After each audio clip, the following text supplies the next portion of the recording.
preseason conditioning and on-field preparation is put to its first test tonight. We kick off the 2017 season from Westside's Phelps Field. Hi everybody, welcome to the beginning of the season on YurView. Tonight, we go with a rivalry game. Along with John Schreiner, I'm Gary Sharp. You'll meet the third member of our crew, Megan Scolio, in just a moment.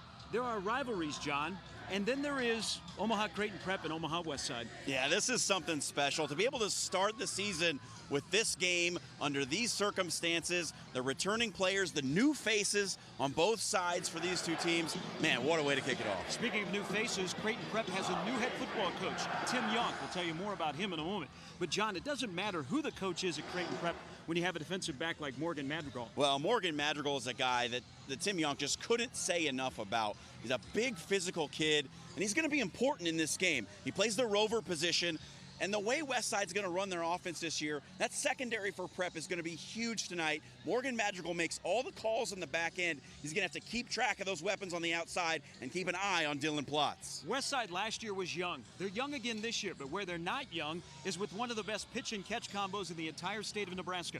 Wide receiver Dylan Schwiegert will be catching a lot of balls, especially tonight, from quarterback Dylan Plotz. Yeah, Dylan Plotz is a guy who, as a sophomore, wasn't really a factor. And then his growth between sophomore and junior season, when we saw him last year, it was kind of a wake-up call. And his coach, Brett Freund, said that the growth between junior and senior has been just as great. He's a tremendous leader, he's got an amazing arm, and he can really distribute the ball to those weapons on the outside. Prep's white helmets are not the only thing new. Tim Yonk is new tonight as the head junior J. We'll learn more about what he's going through when we return after this. It's game time on YurView, brought to you by Iowa Western.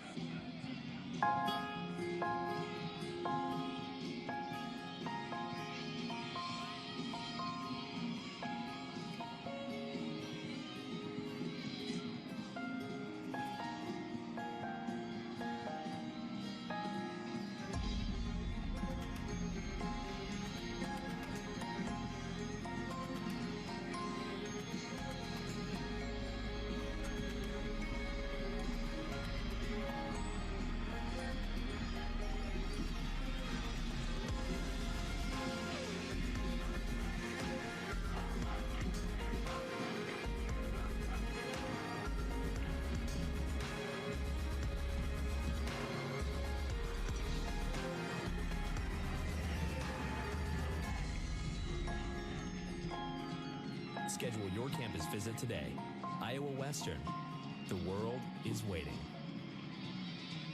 You're watching Game Time, brought to you by Iowa Western. The world is waiting.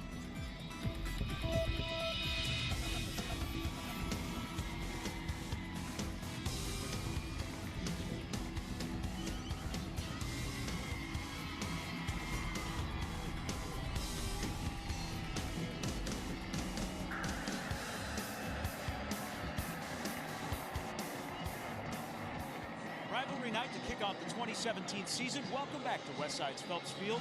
6th-ranked Omaha Creighton Prep taking on unranked Omaha Westside. You've already met my partner, John Schreiner. Now let's welcome somebody who'll be a familiar face on the sidelines. The third member of our crew is Megan Scolio. Creighton Prep tonight comes in with a lot of high hopes. Megan, 9-3 last year, state semifinalists. They made a coaching change at the top, and they welcome a guy in who already has experience with a state title at Omaha Gross. That's right. For the third time in the last 4 seasons, Creighton Prep has a new head coach, and Tim Yonk is making his debut this evening after spending 11 seasons with Omaha Gross. He took the Cougars to the playoffs 9 times during that time and won the Class B state championship in 2012, which is the Cougars' only state title. Yonk moved up to the Class A rankings after former Jays coach Andy Yost left to become the running backs coach at Benedictine College in Kansas. Yonk is keeping things business as usual, and he's excited for the kids to kick off the 2017 season. Thank you, Megan. You'll see a lot of Megan tonight on the sidelines, bringing us the latest interviews and also insight. Kickoff is coming up. Should be a good one tonight. Prep and Westside. It's game time on YurView, brought to you by Iowa Western. Bouncy ball. Look, it's almost alive. Advertising used to be simple. Make an ad, put it on TV, get results. Today, with all the new viewing options, it's a lot more complex. At Cox Media, we make the complex simple. With precise targeting, transparency, and automation, we connect advertisers to audiences. Anyone, anywhere, on any screen. Advertising simplified. Contact Cox Media to learn more. You're the decision maker, weighing every option to make the smartest choice. That's why you start with Nebraska Medicine, an entire network of top providers working together to keep you healthy. From extraordinary primary care to world-leading research and treatments, so you can be confident everyone's health is in good hands. The state's most comprehensive care in 19 locations. Nebraska Medicine. Football. Absolutely beautiful night for football here at Phelps Field, the home of the Westside Warriors. Along with John Schreiner and Megan Scolio, I'm Gary Sharp. Creighton Prep. We talked in the open, John. Their new head coach is a former fullback at Nebraska, so that's the kind of play you expect out of the Junior Jays. Yeah, some keys to the game for Prep in this one. I think the best thing that they can do, new head coach, a little bit of a new offensive system, breaking in a new quarterback, play keep away. Grind out the clock, keep the ball on the ground. Don't let this Westside offense get in rhythm. And then on defense, pressure. Move Dylan Plotz off the spot. Make him make some quick decisions. Don't let him sit back there and pick you apart. For Westside, last year 5-5, made it to the playoffs for the 7th straight year. Brett Freund, their 9th-year head coach. Technically, they're always very sound. Last year was the offensive line that was young, that was exposed. This year they're a little bit young, but he's going to rely on them a little bit more, John. Yeah, as you said, they're young and they're not very big up front. They're going to have to play just well enough to give Dylan Plotz some time to find receivers on the outside and make some plays. On the defensive side, that first down defense is going to be big. If they're giving up chunk plays to this Prep running game on first down, not getting them deep, forcing Sam Bonebrake to make plays on third down with his arm, it's going to be a long night for this Westside D. There were appetizers last night around the state, but this is the main course. It's time for the start of the season. And a great crowd on hand. This is a long-time rivalry, not just with football, but the other sports that are played between these two fine institutions. We're looking forward to a full regular season here on YurView. Some great matchups. We're glad we're kicking it off with a rivalry game in a rivalry series that the home team has won 5 in a row. Prep won last year 38-3. The year before on this field turf, Westside won by a score of 41-0. And the Westside Warriors, 5-5 last year, lost in the first round of the playoffs. They will receive to begin this game. Again, absolutely beautiful night for football. Our crew is in heaven. We are as well, because we have done games from here before, John, where we're on to our third shirt by the end of the first quarter. Yeah, sweating right through that bad boy, but it's a beautiful night out here tonight. And I just want to hit on one thing. Tim Yonk said that special teams he thought could be an X factor for his bunch. They've worked a lot on it in camp and leading up to this one, so watch out for potentially a big play on special teams to turn this game. Noah Stracco, foot to leather in the air, and we are underway for the 2017 season. And returning it is Jaden Coles. You'll hear his name a lot in the backfield, and he gets out across the 25-yard line. We'll get a look at this prolific Westside offense. Again, young up front, but Brett Freund feels that they have 6 wide receivers that are some of the best collection of wide receivers he's had in 9 years. Dylan Plotz, John talked about him in the pregame. Last year set 3 school records. He'll be looking for Caleb Schwiegert, who last year caught 67 passes. He was the #1 wide receiver in all of Class A. It's a wide open offense. Plotz will work out of the gun a majority of the night. And he'll start with 2 wide receivers to the bottom of your screen. And now a man in motion. Snap back, 3-step drop out of the backfield, swings it to Coles. He's got blocking in front, cuts it up, and close to a first down on the opening play. The ball comes loose. It was after the whistle, and now a flag after the whistle. Hopefully not a sign of what is to come in 2017. We're going to see what the flag's about, but that's sort of a de facto running play for this offense. It doesn't like to bang it in between the tackles. Throw that thing out in the flat to Jaden Coles and let him find some space and see what he can do with it. Kevin Vale is our referee tonight, and you will see because of our setup here at Phelps Field, Kevin is not being rude to us on YurView. He is facing the press box on the other way. It is a penalty on Westside, so erase the pitch and catch from Plotz to Coles to move Westside back. Just underway as we give you live high school football. We are so excited here on YurView. There are so many different things to bring high school football in the metro area to you. Online, on demand, over the air.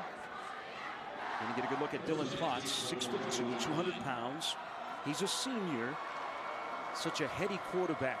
Doesn't really need much coaching. He knows the playbook maybe sometimes better than the offensive coordinator.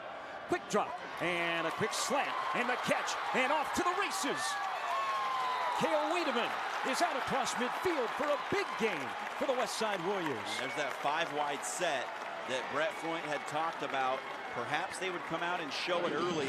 Here they show it, second play of the game. Look at this. Potts gets it, rocks, fires immediately. Wiedemann in between two defenders, breaks a tackle, and he's off and running. Westside in business here on this first drive. 26 yards on the first completion of the season. Wiedemann only a sophomore. His sister was a fantastic basketball player, and he is hit with a quick slant again. Down to the 32-yard line, pick of the 13, back-to-back first downs by the Warriors, and we are seeing why Dylan Potts is considered one of the best quarterbacks in the state of Nebraska. You get a look at that lineup. Now, they're very young up front, especially in the interior, but there's a lot of pass catchers in that lineup. Caleb Schwiegert, as you talked about. Jaden Coles will also play some in the slot. Empty backfield and lost it down the sideline. It was incomplete. You can look at the Creighton Prep lineup on defense. Last year, 9-3. Very good on defense.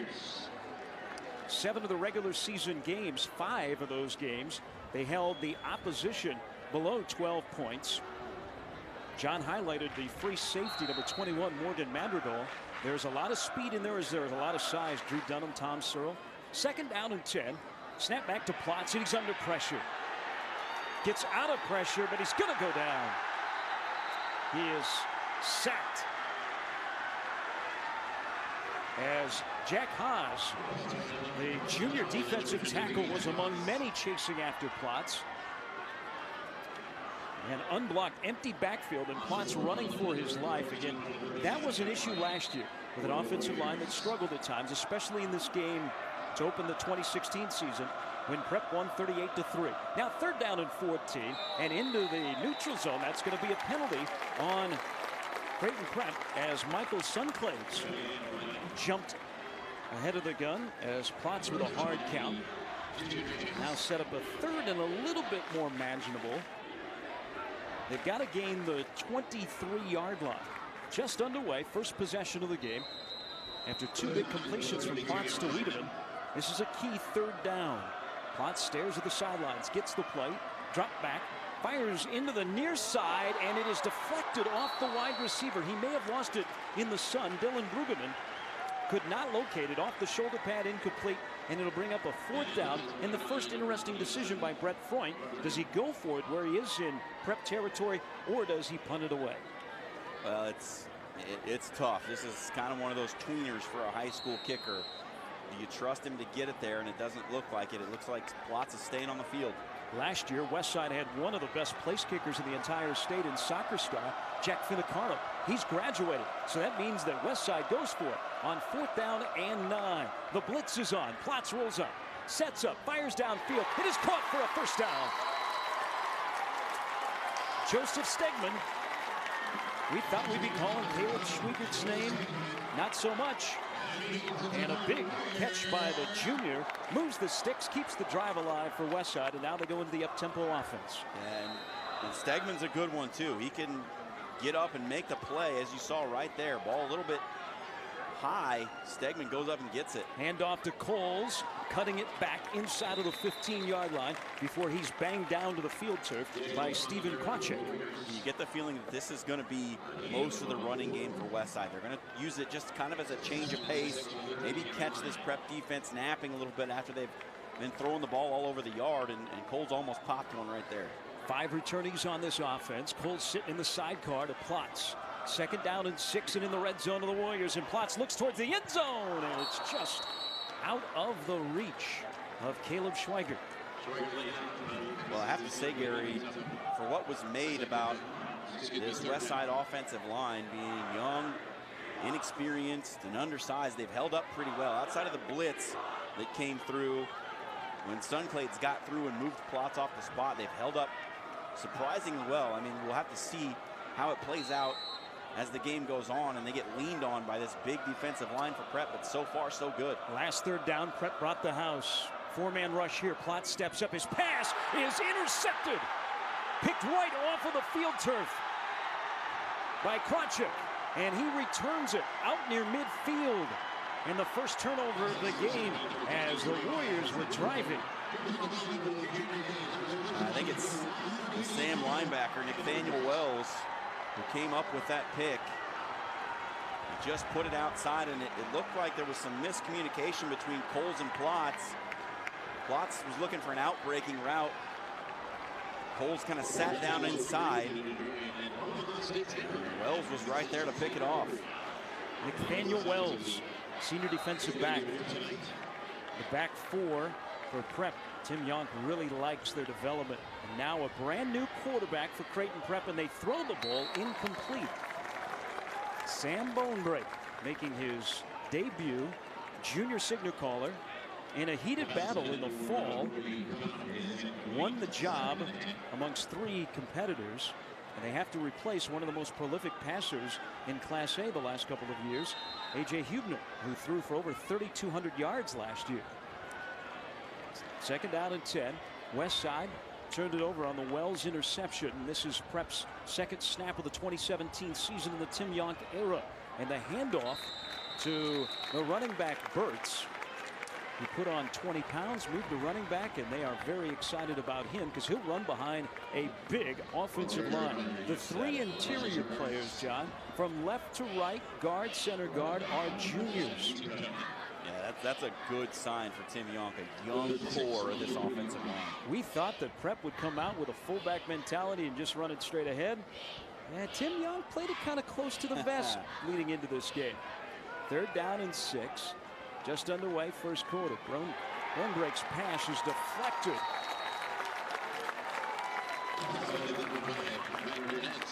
Matthew Gurnett knocked it away, and that'll force Prep to punt the football.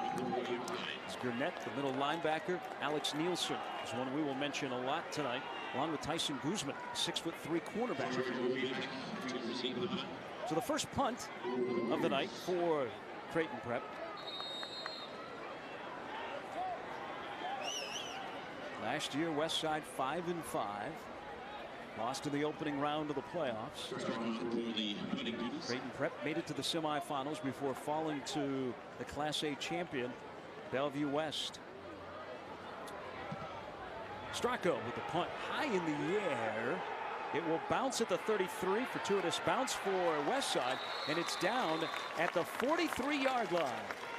No score from Phelps Field on the Westside campus. It's game time on YurView, brought to you by Iowa Western.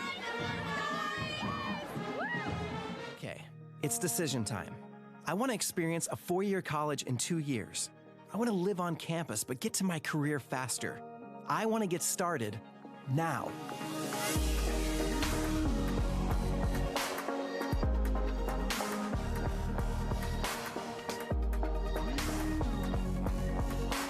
Find your path at iwcc.edu and get hands-on, real-world experience. Start now at Iowa Western. Where will the next generation of caregivers come from? Who trains them? Who mentors them? Who inspires them? At CHI Health, we believe in the power of education. As partners with Creighton University, we are advancing a new era of academic health care. We're researching and collaborating to bring more minds to every case, every patient, every day. We're giving the future of care a new home. CHI Health. Imagine that. How good does it look, sound, and especially where we are, John, smell here Right at on. Phelps Field. We are right next to the grill. Probably for my future, that's not a good thing. What is good for Westside is their defense held up, forced Prep into a punt, and Plotz is back out there, and he is throwing long down the sidelines. Caleb Schwiegert, one of the top wide receivers in the state of Nebraska. You've got a quarterback who scored a 32 on his ACT, throwing to a wide receiver who has a 3.5 GPA. on that matchup on the far side. Schwiegert on Marcus Vaughn Jones, the left corner. 6'3", 185 going against the 5'9" wide receiver. It's a matchup Prep's got to like. And a big gain by Coles before he is finally dragged down at the 35-yard line. A pickup of 22 yards before he ran into Morgan Madrigal. Wow, I mean, what a run. We didn't expect that Westside was going to have much success running the football, but Brett Freund said they would try to throw to open up the run. He prefers a run-heavy offense. Just has to go with what he's got, but that's a great run by Coles. And again, Prep jumps into the neutral zone, and that'll cost him 5 yards.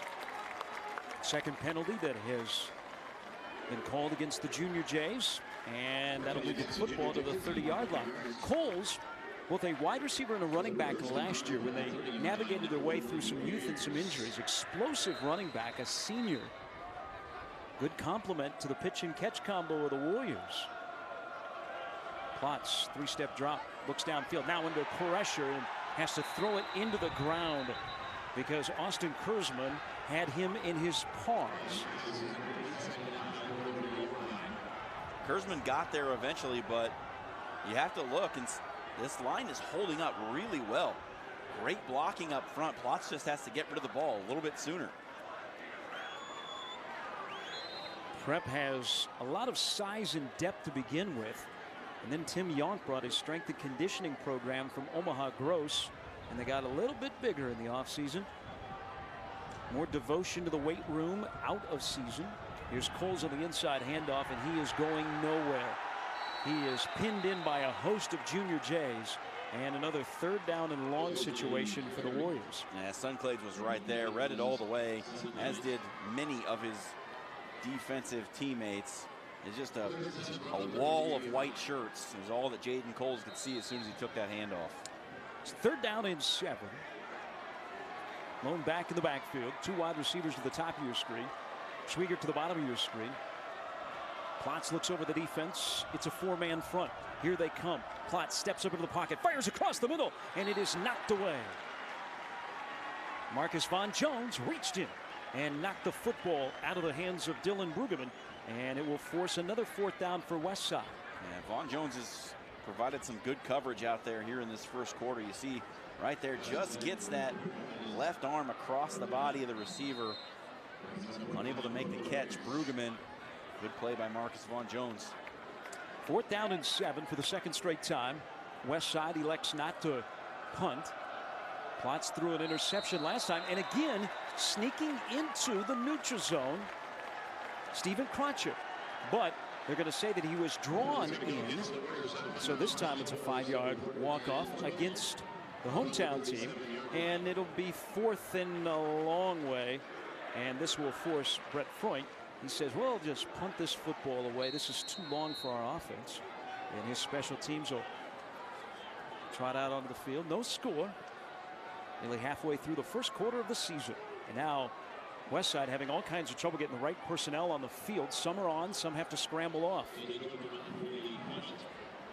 Cade Yoakum. High snap. Collects it at midfield. Sends it away into the Omaha sky. And it'll roll inside of the 10-yard line. Great punt by Cade Yoakum. We don't see it enough. As the coffin corner, everyone tries to backspin it, but that's a good job. You're going to look at Brett Freund. Now in his 9th year, graduate of the University of Nebraska. 50 and 33, 7 straight playoff appearances. 2013, he made it all the way to the Class A final in Lincoln. Lost a close one to Omaha North. If this is your first taste of Omaha Metro football, Class A has been dominated by Omaha teams. 5 straight Class A finals have been played by all Omaha teams. One twice by Millard North, twice by Omaha North, and last year for the first time in school history, Bellevue West. Second time we've seen the Prep offense. They were forced to punt their first time out. It's a nice defensive play there by Jerry Harwood coming in from that right end spot, just crashing in, cutting off the runner, holding him up, allowing more red shirts to get to the ball. Bone break on this series. John goes under center. Looks over the defense. There is a flag down as Burtz is pinned up as he runs into the land of heavy eaters. And this will be coming back as Kevin Vale has gotten plenty of airtime, more airtime than us in our YurView debut. No, they're going to call a penalty on Westside. And a sideline infraction. Well, it is the first game for everyone. This is where coaches, they fret about getting the right personnel packages out there. Everybody's kind of new. Special teams can be a little bit sideways. Burtz joins Bone Break in the backfield. Good looking junior, and another flag.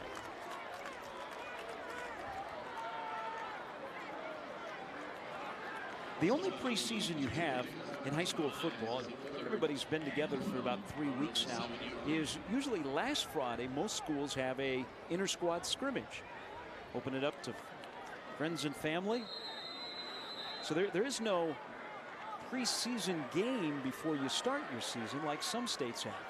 So 3rd down and 12 now. Bone Break rolls out, looking downfield. Now on the run, elects to throw it, and it's picked off. A turnover at the 22-yard line. And there it is.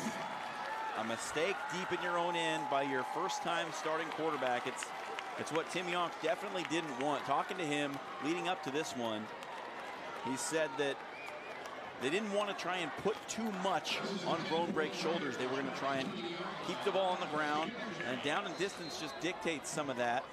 Bone Break comes up with a big mistake here in Westside with a chance to take the early lead. Sam Parsonage with the interception. Both quarterbacks have thrown an interception.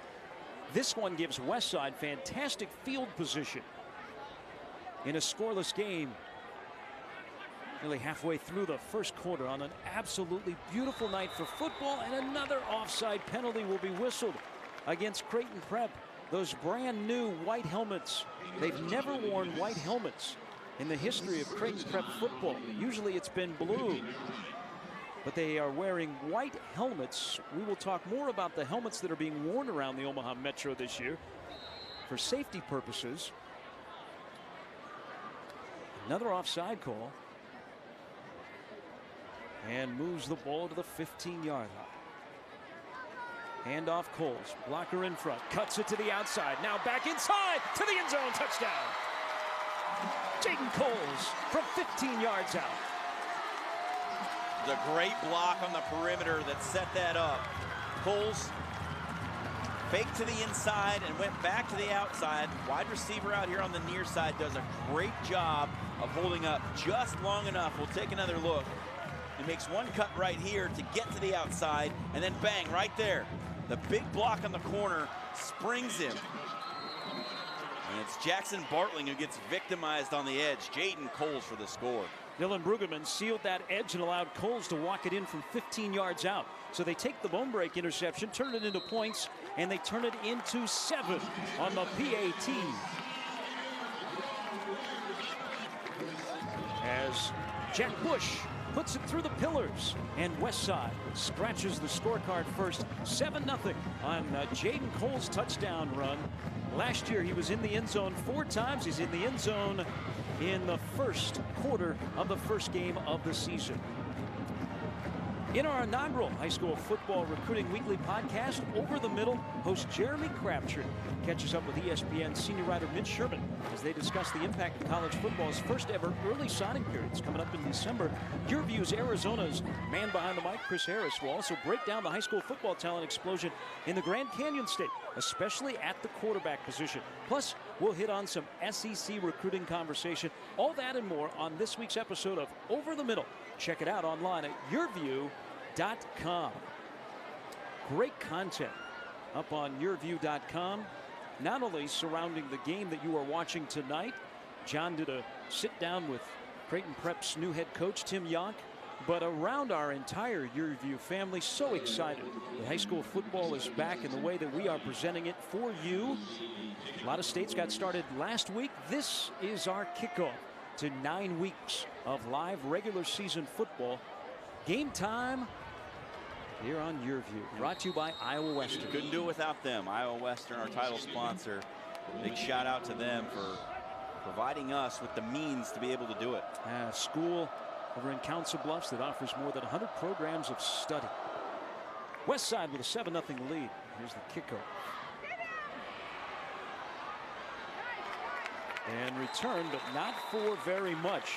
Charlie Harold takes the kickoff just across the 20-yard line. So we will see, John, the young quarterback, Sam Bonebrake, after the interception that he threw that led to the touchdown on the ground by Coles. How does he respond? And he won a three-way battle to be named the starting quarterback. And Tim Yonk has high hopes for Bonebrake, not only for this season, but the future.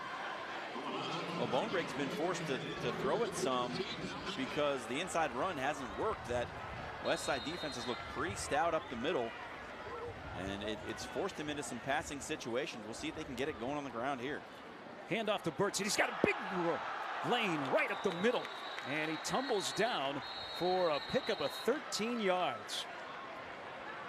And that's what we were looking for. Elijah Burtz between the tackles, finding a big hole, getting into that second level where he can outrun some folks. Look at that huge lane. Burtz one cut away from a potential house call right there.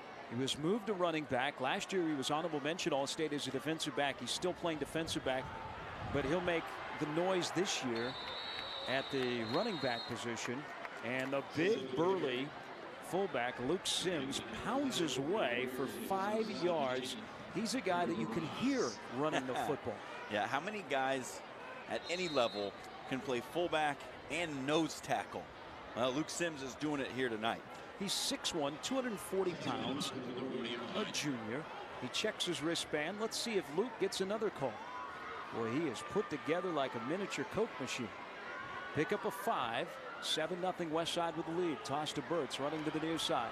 Gets to the corner, gets some nice downfield blocking, and he's got room, cuts it back, and he is knocked down inside of the 40-yard line. A pickup of 20 yards by the sleek senior running back out of the Junior J backfield. Well, when we catch the replay here, you're going to see what makes this play. Outside linebacker Matt Gurnett gets too far inside, lets Burtz get out on the perimeter and outrun him. Gurnett's got to get to the outside, turn him back in where he's got help. Burtz gets out on that perimeter, and it's going to be tough to run him down. Got lucky there. And that's one of your keys, John, in the early part of the telecast is Creighton Prep's offensive line wearing down that front four of Westside. They go from 295 to 285, left to right on the Prep offensive line. Surprise, surprise, there's another hanky on the field turf and a penalty against Creighton Prep. False start, that'll move him back to the 45-yard line. And Tim Young's not going to be too happy about the way his team has come out ill-disciplined to start this one with so many penalties on defense, and now a couple of real big ones here on the offensive side of the ball. Native of Schuyler, Nebraska, played fullback under Tom Osborne, lettered 3 years, 89, 90, and 91. Well, if you're a fullback and you saw what the likes of C.J. Zimmerer did at Omaha Gross to advance to Nebraska and get a scholarship for the fullback position, Luke Sims probably met Tim Yonk the day that he was hired, as Burtz gets back to the line of scrimmage, and it's now 2nd down and 15. Tim Yonk, 101 career wins and a state title in 2012 in Class B at Omaha Gross. Was at Logan View before moving to Gross. Another former Husker, Bob Sledge, is on his staff here at Prep. Followed him from Gross. Pass out of the backfield to Burtz. Trying to make a move. Now he's dancing and gets out of bounds, and it's going to be a loss. And a good defensive play by Westside. Good coverage. They pinned in Burtz. Did not allow him to get a big gain. And now it's 3rd down and long for the Junior Jays, who trail by a touchdown as we near the end of the first quarter. Yeah, Cade Yoakum got out there, and he was one-on-one with one of the more shifty guys in the Metro. Didn't come up with the tackle, but slowed him down enough to get linebacker flow and push him to the sideline. So 3rd down and 15. 4 wide receivers for the Junior Jays. Bonebrake, the junior. Good protection. Lofts it down the field, and it is caught for a 1st down. Waiting for it was Thomas Corpus. the junior who made hay last year as a sophomore, waited for this high lofting spiral to come down, and what a catch over the defender, and a first down for the Junior Jays. Boy, that ball was in the air a long time, and Corpus had to go up and get it. Might have just bailed his quarterback out on that one, because that looked like an interception. Had interception written all over it. Talked about the wealth of Westside receivers. Creighton Prep thinks they have some pretty good ones as well. They got a good running back here. Near the 15, Burtz ran into a wall. Held up by Tyson Guzman. And then Guzman got some help, and Burtz was taken down. Guzman, a 6'3" cornerback with all kinds of speed. Yeah, and you think about him, a 6'3" cornerback with not a ton of meat on his bones. You'd think he's a pure cover guy, but he came up and put a pretty good lick on Burtz right there. Handoff to the up man, running straight ahead into the pile of humanity for 5 yards. Carrying the football, Tyler White-Welching, who last year was the #1 fullback in this Junior J offense, ran for 149 yards. They have to replace Nate Reiner, who was nearly a 1,000-yard rusher for the Junior Jays in their 9-3 season that ended up in the state semifinals. Now 2nd down and 5. Best opportunity tonight of the Junior Jays. Bonebrake has been impressive on this drive after he threw an interception that led to a Jaden Coles 15-yard touchdown run. The handoff to Burtz. He'll get enough from here for the first down, I believe, and Kevin Vale says, "You are right, Mr. Shutt. 1 for 1 this year." It was a good play by Parsonage to come in, force Burtz to the inside. We've seen the outside linebackers for Westside get sucked in a couple of times and let Burtz get to the outside. Parsonage stays home, comes in from the outside, plays it outside in, and doesn't allow the big gain to the outside. Brett Freund wants to take a timeout. Defensive coaches want to talk to their 11. As Prep will have 1st and goal from the 9-yard line. Excited for another season of high school football. Last year ended with Bellevue West winning their first state title. They won last night at Papio South. The offense, no issues with the layoff. They scored 55 last night. Joe Dolenchek, their excellent signal caller, had 7 touchdowns, a Class A record. Wide receivers galore. The usual suspects will be in the mix in November. But there is a new #1, John, a school just like Bellevue West last year that has never won a Class A state title in football, any title in football. Omaha Burke begins the year preseason #1. We'll see them actually against Bellevue West at the end of the regular season, but the first time they've been in the preseason #1 slot since 1985. Well, and a bit surprising, perhaps. I mean, I don't know that I exactly saw that coming. I figured that they were a top 5 team with what they had coming back, but you know, you kind of think that Bellevue West, Millard North, Millard West, you know, the schools that are usually right there at the top with what they have coming back might garner that #1 ranking, but all eyes on Burke right now. Handoff Burtz. There is some room, and then it is quickly closed at the 5-yard line. He ran into Guzman. Also in on the tackle was Alex Nielsen, who seems like Alex Nielsen's been playing for Westside for years. Maybe got redshirted. But he had an excellent summer. Brett Freund's looking for big things, and his inside linebacker came up to help him keep Burtz at the 5-yard line. Pick of 4, 2nd down and goal. Burtz is the deep back, and now it's a backfield as Bonebrake hands it off to Burtz. Following his blockers all the way to the 1-yard line. He ran right behind his fullback, and now it is 3rd down and goal. This is one of the things that Tim Yonk was talking about leading up to this one. They were going to try to block straight downhill, man on a man, double teams at the point of attack, and try to push around the smaller defensive line. And on that play, Westside able to hold up. But now we got a heavy package in the backfield for Prep. There is some lumber on the field. 3rd down and goal, and that's lumbering into the end zone as Big Luke Sims from a yard out. And the Junior Jays are a PAT away from tying this game at 7. Boy, I'm not sure with the size of that hole that they even needed the big package out there. It was blown wide open on the right side. And it's going to be hard for Luke Sims to have an easier touchdown run in his career as a fullback. Look at that. Untouched into the end zone, and that's not the way that fullbacks usually run. Tom Searle came in to work as an extra tight end. Funky formation by Prep. Trying to confuse Westside. Going for two and denied. Gabe Brennan was in the game. He took the snap. And all by himself, he was knocked down by Nielsen. There is a late flag well after the play had ended. As Brennan all by himself, that play got blown up from the start. Nielsen, very solid tackler in a program that preaches the right way to tackle. Nielsen made the stop, and so it's 7-6 Westside. Well, Prep was working on some of these special teams, PAT, swinging gate type of things in practice leading up to this one. It's something that Tim Young hits on, his special teams, and they have a lot of different looks that they can run out of that extra point. Tim Young, the third Creighton Prep head coach in the last 4 years. Really hard to believe when you consider that the winningest coach in the state of Nebraska, Tom Jaworski, was there for 39 years. Andy Yost, after last year, left to become the running back coach at Benedictine College. Before that, Chris Nizzi was the head coach. Chris Nizzi, actually tonight, he is back at Boys Town on the sidelines as the head coach of the Cowboys. 7-6. Jaden Coles, 15-yard touchdown. He's the young man in your screen right there with the Westside score. We will see Westside a couple of times this season. We'll see Creighton Prep and Millard North in a couple of weeks.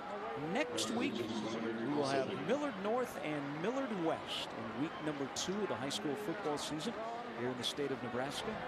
We'll bring you Class A football, Class B football. We will check in on the 2-time defending Class B champion Elkhorn South Storm, who are in action tonight against York with their 26-game winning streak. Personal foul after the Nielsen tackle on Brennan. Prep will kick off from the Westside 45-yard line. This will be an interesting move for Noah Straka, as he will approach the ball, teed up at the 45, and he will boot it through the red and black end zone. 8:39 to go in the first quarter. 7-6 Westside leads Prep. Stands are packed. Fans are standing along the track here at Phelps Field. They sold advance tickets for this rivalry game. Beautiful facility. They have some top-notch facilities here at Westside. Their outdoor facilities, this field, their baseball field. Both of these schools have experienced similar success with their athletic programs. It starts at the top.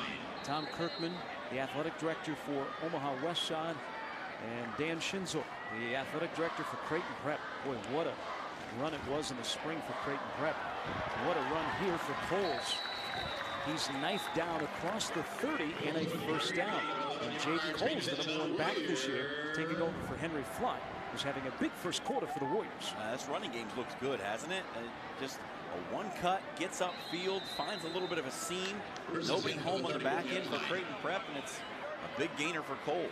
Right spot for Coach Freund in the opening quarter. He knows that he has an undersized offensive line. His center is 185 pounds. Here's Schwiegert. A little pass to the near side boundary. And he is pushed out of bounds after a pickup of about 6.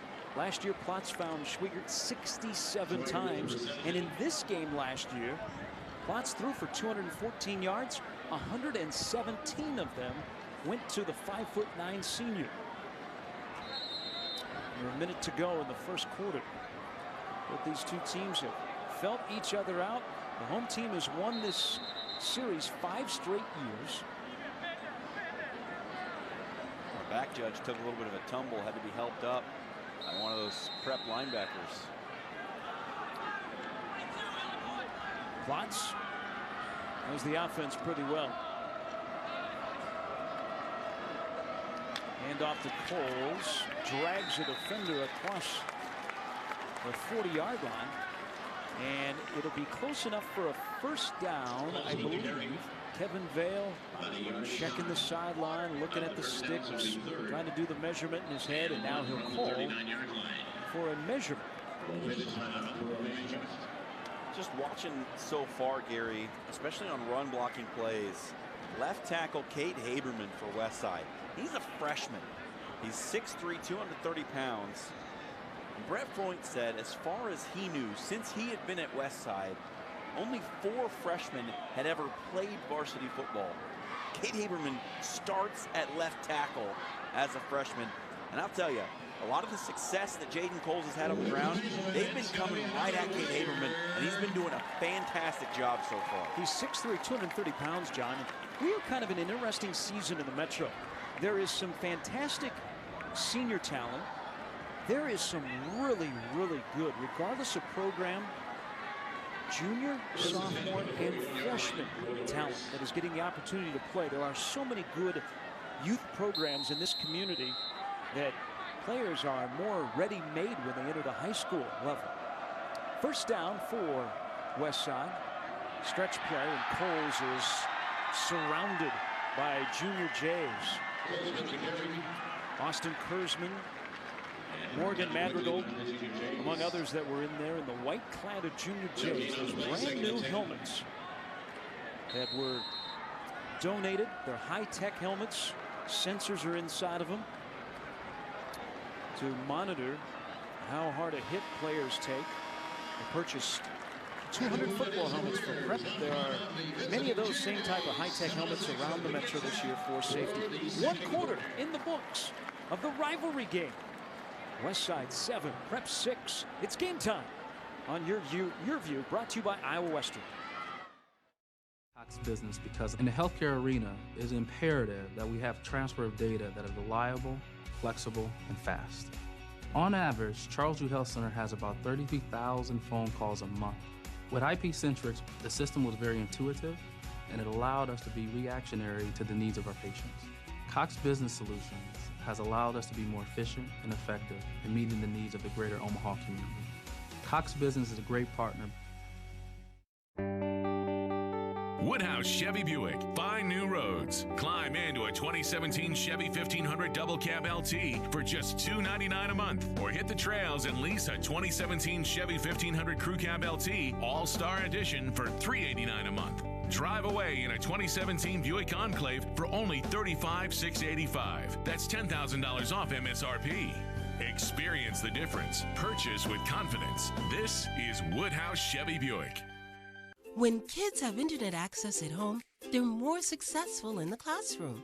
If your child is a K-12 student and your family receives government assistance, you could qualify for discounted Cox high-speed internet for only $9.95 a month. To enroll, call 855-222-3252 or visit cox.com/C2C.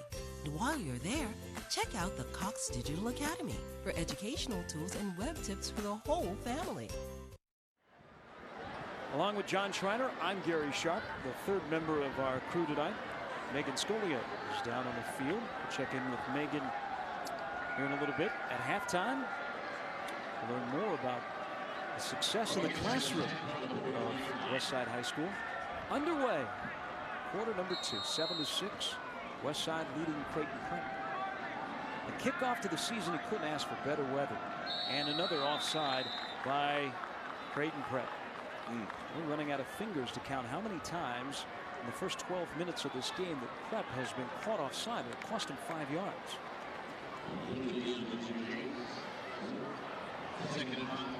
Tim Young has a hint of gray.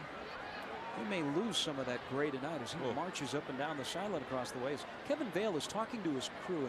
I think there's some discussion on the Prep sideline about some movement by Westside, and now you see it's not offside by Prep.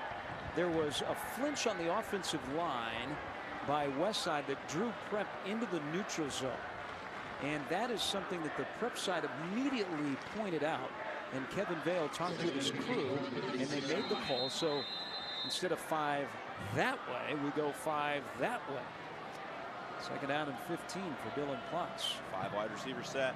Schwiegert, bottom of your screen. The blitz is on. Plotz throws it right down the middle of the field. The wide open wide receiver, and it's a first down. And a good catch once again. Cal Wiedemann went up with the big hands and made the catch in traffic. And a first down for the Warriors. Cal Wiedemann right out of that slot. He's had 3 big catches in this one already. Just gets over the top and makes a nice catch right down the seam. Pick up a 27. Wiedemann had 2 big catches on the opening drive for the Warriors. 7-6, empty backfield. Plots, quick slant pass to Schwiegert. Stops, and then he was going to run away, and he was not going to be running away from linebacker Stephen Krotchik, junior will linebacker. Morgan Madrigal right there as well. It's the first time we've really called his name on defense. Kind of seems like perhaps Westside avoiding number 21 on the back end. Madrigal from his rover spot was an all-stater last year. 2nd down and 6, pick up a 4. Plots playing pitch and catch with his favorite wide receiver. And he finds him again. And some room to move. Dancing left, dancing right. Cha-cha-cha to the 20. And it's a first down for the Westside Warriors. Yeah, this is a great read by Plots. He sees the blitz coming. We're going to get a look at it on the replay here. But look, the blitz comes. Plots sees it, stands in, takes the hit, delivers the ball on time to his top receiver. That is a high-level play by the quarterback. Schwiegert draws a lot of attention wherever he goes, and you can see there are a lot of white helmets around him. Plots looks his way again and finds Coles this time as he lunges towards the 10-yard line. Nathaniel Wells had him by the shoelace, but enough for Coles to pick up nearly a first down. Now this pitch and catch offense that has a lot of different elements for Westside is really opening up as they lead 7-6. They're in the red zone. Just underway, 2nd quarter. Coles is the man in motion. Out of the backfield, catches it, cuts it back, dances inside of the 10-yard line. Madrigal leads the charge, trying to strip the ball away. But again, a nice pickup and a first down for Plots to Coles. It's first down and goal. It's a creative little screen. You run Coles out into the flat and just pull all your offensive linemen, so they're running laterally.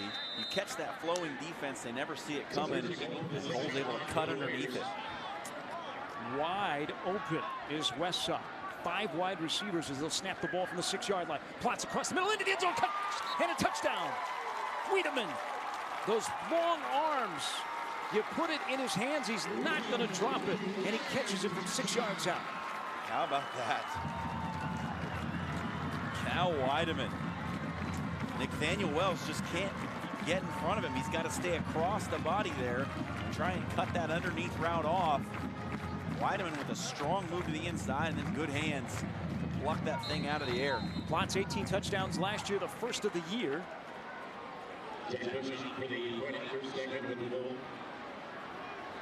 Jack Bush. Referee's arms go up, and it's good, and it's 14-6 in favor of the Warriors, who last year lost this game 38-3, and it was a revenge game for Prep because the last time this rivalry game was played on this field, Westside won 41-0, but a good start by Westside. A lot of questions in the offseason. Not questions on offense of throwing the football because Westside has that mastered in the first 14 minutes of football.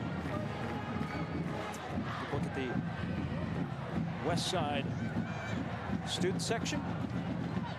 All Game Time high school football games stream live each week at YurView.com.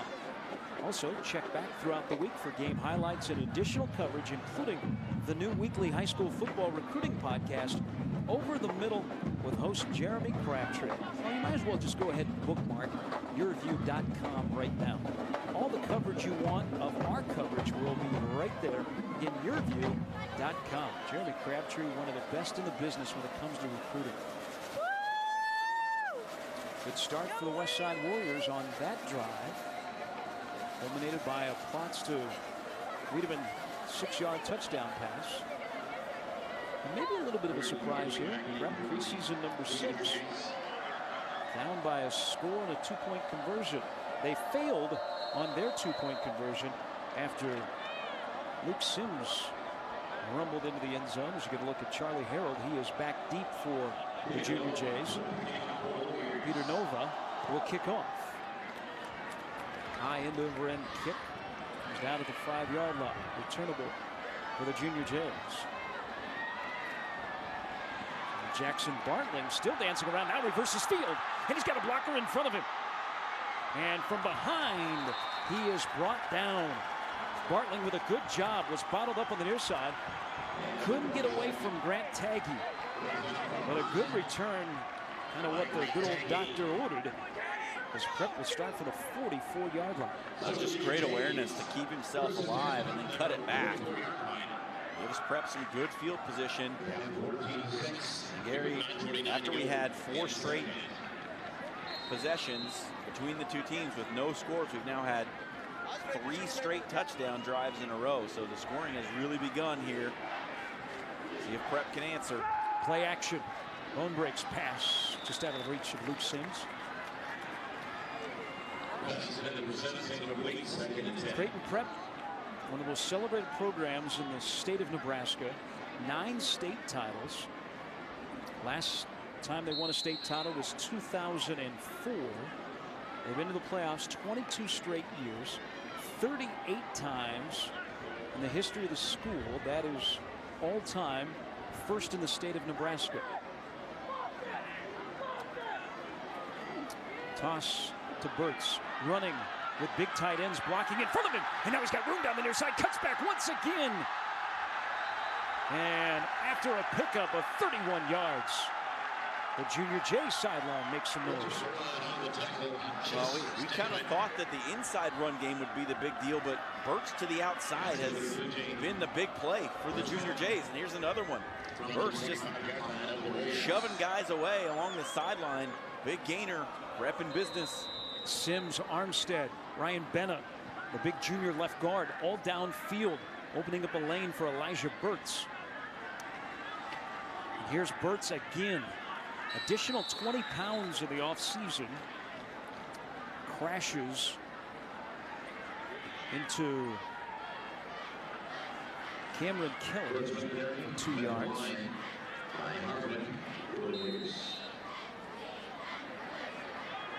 Non-district game. This is pure and simple a rivalry game. These two schools have battled in the championships recently in soccer, baseball. Tremendous baseball programs at both of these schools.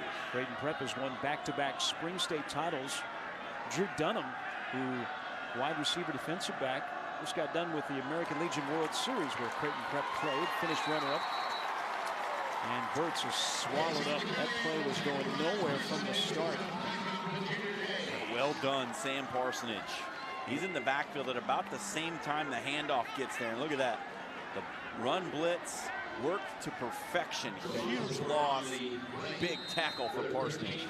Parsonage had an interception earlier that led to a touchdown. Jaden Coles, a 15-yard run. Plots to Wiedemann for 6, the other score. Luke Sims had a 1-yard run. The tally for the Junior Jays, who face a 3rd down and 13. Long break, pass to the near side, and it's dropped by Dunham. Right fielder on the baseball team. 24 catches last year, 8 of them were in the end zone. Couldn't hold on to that 3rd down toss. And the offense looks to the sideline where Tim Yonk says, stay out there. If you're thinking about a field goal, it'll be about 45-yard field goal. There is little wind on a beautiful night for football. So on 4th down and 13, they will go for it. You've just got to come up with plays for your first time starting quarterback. And Dunham is a guy that they're counting on to make catches on the outside. He's got to make that play. Bone break, rolls near side, looks downfield. Cox fires it towards the end zone. Caught inside of the 5. Corpus went up, caught it over the defense, and 1st down and goal. Wow, great concentration by Corpus. The ball is not thrown perfectly, but it's put in the spot where he can catch it. He has to leave his feet. He secures it, makes sure that he's got 2 hands on it as he comes to the ground. Prep inside the 5 now, going to try and lean on that undersized defensive line. Doesn't Sam Bone break the first game starter, the junior, almost seem more comfortable on the roll? Whether it be like near side, far side, across the body? Hands it off to Sims. Touchdown, his second of the night.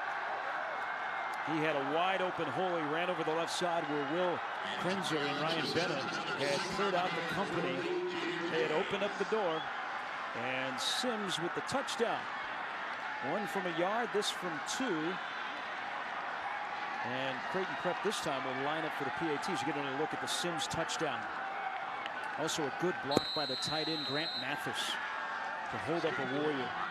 Another easy stroll into the end zone for Luke Sims. He's used to banging heads in there. He's just been waltzing right in on his last 2 touchdown runs. Noah Straka to bring the Junior Jays within 1. The PAT is up. The PAT is good. It's 14-13 Westside. It's game time on YurView. Brought to you by Iowa Western.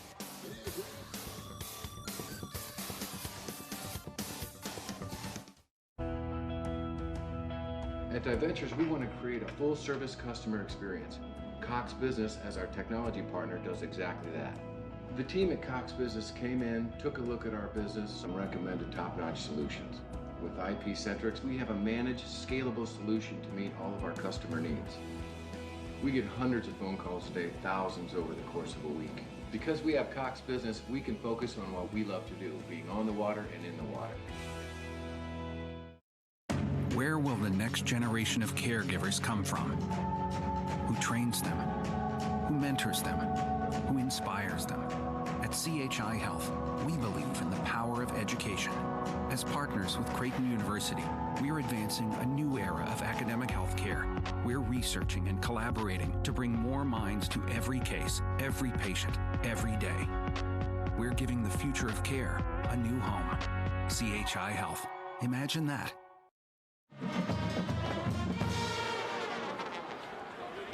School has only been in session for a little over a week.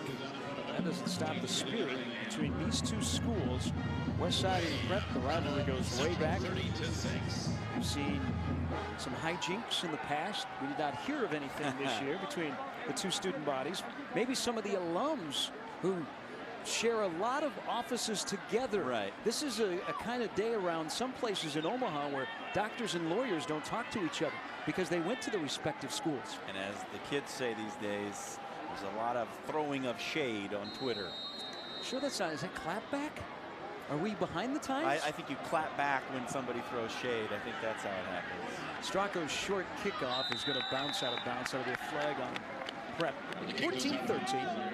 The only thing missing from being all square is a failed 2-point conversion by Prep. Luke Sims with 2 touchdowns. There's one of the best student bodies in the entire state of Nebraska. Whiteout tonight. They were calling for it this week. And young men from Creighton Prep showed up in force, all dressed in white. Whether it be football or in the cage where they play basketball on the Creighton Prep campus, you are sure to find the student body. Even those baseball games that we did this year, the students showed out a little bit for. Westside will elect to have Prep re-kick. Creighton Prep preseason number 6. Westside 5-5 last year, unranked. Jaden Coles has a touchdown tonight. He is the deep back for the Westside Warriors. Westside has had success as well. They've been to the playoffs 31 times. That is second most in Class A behind Creighton Prep, which spent a majority of the playoffs when Tom Jaworski was the head coach. 343 wins over 39 years for the Hall of Famer, who retired in 2010. The wind picks up and the ball comes off the tee. It's one of the curious things about the recent history for Prep. You had 2 coaches in, what, 59 years. And then you've had 3 coaches now in quick succession.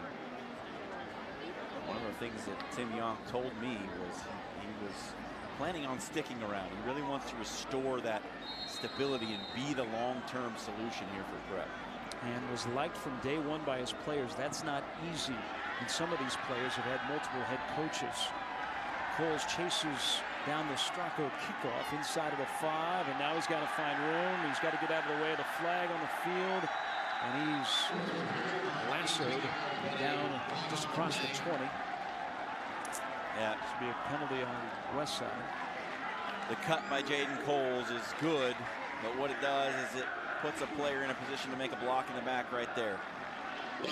Player comes in from the side. It looked like it might have been Stegman.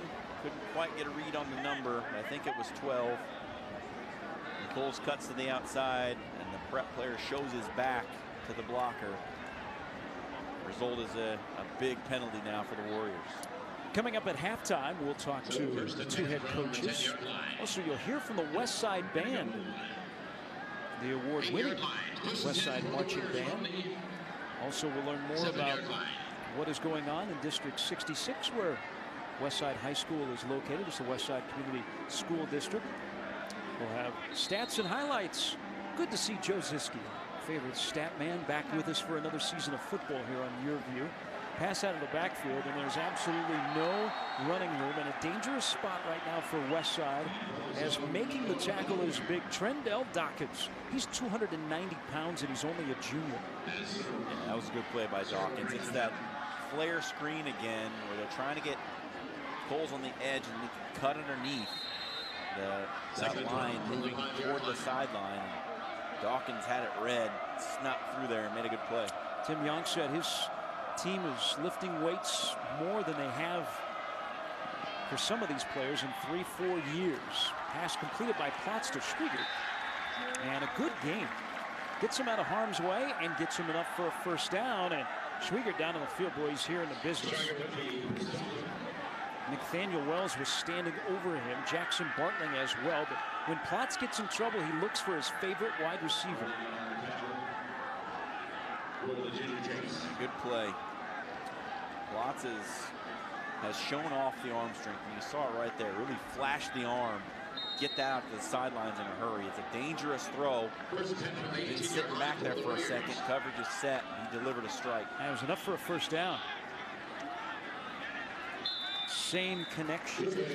Just pitch and catch.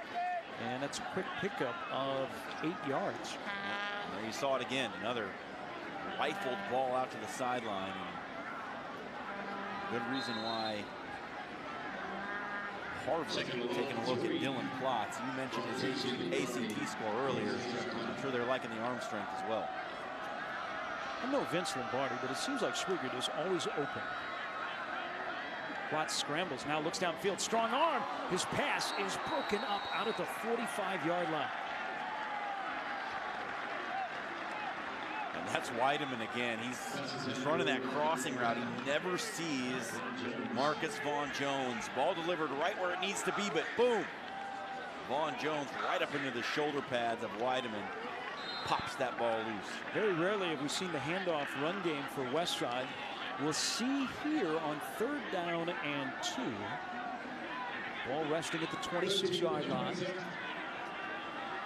Halfway point of the second quarter.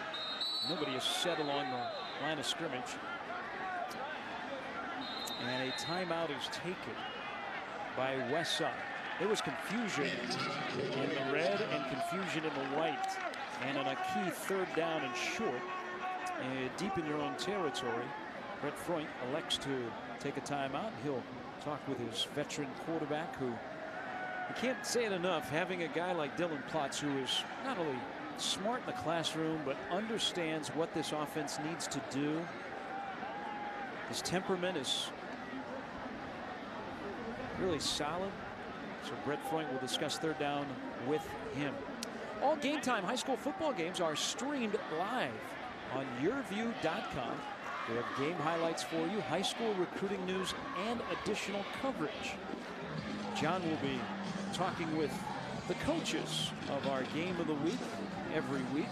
You can read their stories away from the field, and of course see all the highlights if you miss any from tonight's game. Again, just bookmark it, then you don't have to worry about it. YurView.com. Also, go ahead and follow us on Twitter at YurViewOM. That's your Omaha coverage on Twitter. Tweeting out links to our articles and the stream every week. Follow us on Facebook, too. The next time out, all of those students will pull out their phone and they will do exactly what you just asked. 3rd down and 2. Prep showing blitz. Klotz with the play clock at 6, 5, 4, 3, 2, 1. The snap. The handoff to Coles. 1st down. He's pushed back, but he had crossed the 28-yard line, enough for the 1st down.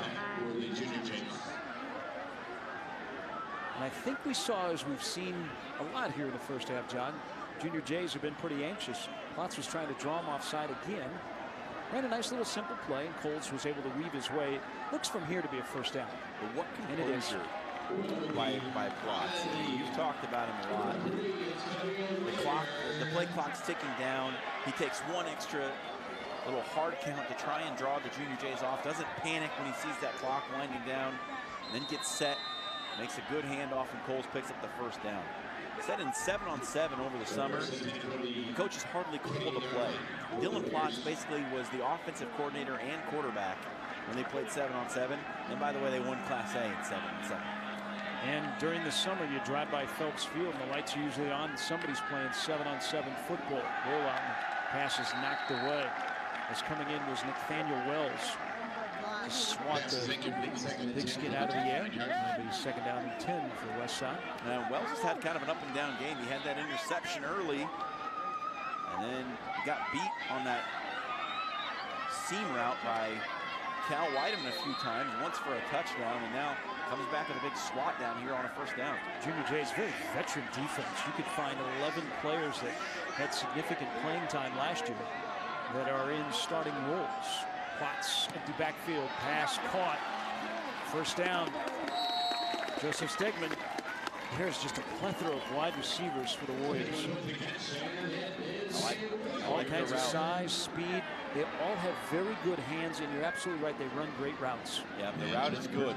Stegman comes underneath. The slot receiver runs a go over top, and it takes the defensive backs out of there, clears out of space, and Stegman just comes underneath, makes the catch with his hands, and gains a little bit after. A little concern for Prep. There's a lot of wide receivers. Outside of number 1 are running free. Another wide open wide receiver, and that is Schwiegert, and he'll have a 1st down. This is where it's trouble. Get out to about midfield, and suddenly Dylan Klotz is in rhythm, delivering the ball on time quickly. Schwiegert seems to be open on every play. This is where that blitz package that they've put in to bring pressure from some different angles, Prep needs to maybe dig into that bag of tricks a little bit on defense. Schwiegert, football and track and field star. Klotz looks to the sideline as they change the play. Running time on the play clock. 1st down and 10 for the 39. Westside of 14-13. And another wide open wide receiver, and a catch and a run, and hauled down at the 5-yard line from behind by Nathaniel Wells. Cal Whiteman, again, another big catch and run. Wow. Cal Whiteman has kind of been the breakout star here tonight. He makes this catch, beats Nathaniel Wells once again. And he is a couple of steps from hitting his head on the goalpost. Wells comes back and makes a nice touchdown saving tackle, but wow, how about that? Red Freund said, talking to him earlier in the week, wait till you see, he said, I'll give you a number. We got 6 wide receivers. Well, I know about 1. Well, we are finding about the other 5. Empty backfield. Klotz looks to the end zone, now under pressure, still scrambling away, now headed towards the end zone, and he's inside of the pylon. Touchdown. He got away from Austin Kurzman, and then made a beeline for the near pylon, and a touchdown from 5 yards out by Dylan Klotz. What a crafty move in the backfield to avoid the rush. Dylan Klotz is something else. Watch this. Fake outside, cut back inside, underneath, nothing there. Tuck it, run, get to the corner, touchdown, Warriors. Dylan Klotz doing it all. The senior quarterback, a big smile on his face. Congratulations from his teammates. One of the top 5 quarterbacks in the state of Nebraska. He's using this on the resume tape tonight. Snap was high. The kick was up. And it is good by Jack Bush. And Westside regains their 8-point lead. Plotz talking over with one of his wide receivers. That's Dylan Brueggemann he's talking to. Whatever Plotz is throwing, those wide receivers are catching it up. Good start by Westside. 3:55 to go here in the first half. That was just a veteran move by the senior quarterback to avoid the rush, then keep his eyes downfield, realize that nothing's there, and then somehow find a seam to get into the end zone. Here's a sophomore on a catch and a run. John, on the playground, we call those yak. Yeah, we call that yak everywhere. And Cal Weideman, as I said, the breakout here tonight, his coming out party as a sophomore. Bunch of big plays and a touchdown to go along with it. Weideman now with 5 catches for 112 yards on the first half. Only a sophomore. Plotz has a touchdown through the air to Weideman. Now a touchdown on the ground for the senior. As John alluded to earlier, Harvard has contacted Westside. Fantastic in the classroom. Be pretty special when an Ivy League school calls you. And they wonder if you're interested. I never was able to get that call in my high school days. So Prep's got to go back to work. They have trailed the entire night. Harold with good room. And good play on the special teams. Harold looks like he was going to be able to cut outside, and then Guzman squared up and brought him down. It's a fairly good field position for Prep, and they need another good drive here with the junior quarterback, Bonebrake.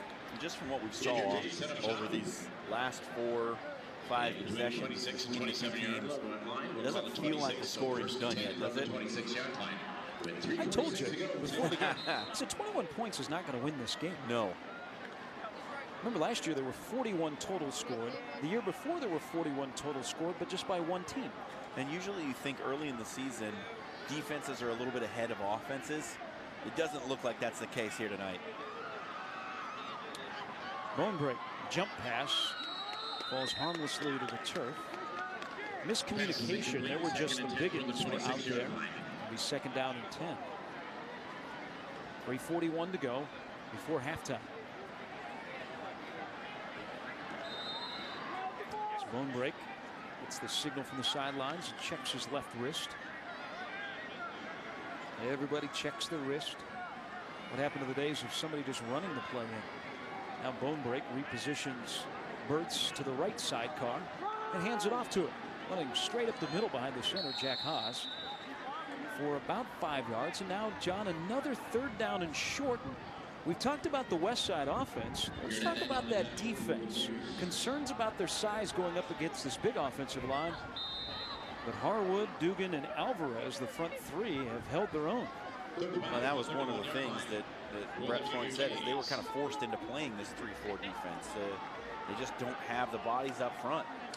Burtz on the toss, eludes one tackle, and he has room, but he's going to be sliced down before he gets to the 36. He'll be about a yard short. Jerry Harwood, the junior defensive end, was out there, and that will force Prep to punt. So another good stand by the Warriors. They score to go up 21-13, and now the defense holds the junior Jays to 3 and out. And Noah Stracco will be back to punt once again for Creighton Prep, wearing those brand new white helmets. In all white. Whistle before the snap. There's a flag down. I believe the play clock had expired. It did. So delay of game on Prep, and that'll push Stracco back 5 yards. Play clocks are located in the end zones. Lots of room here.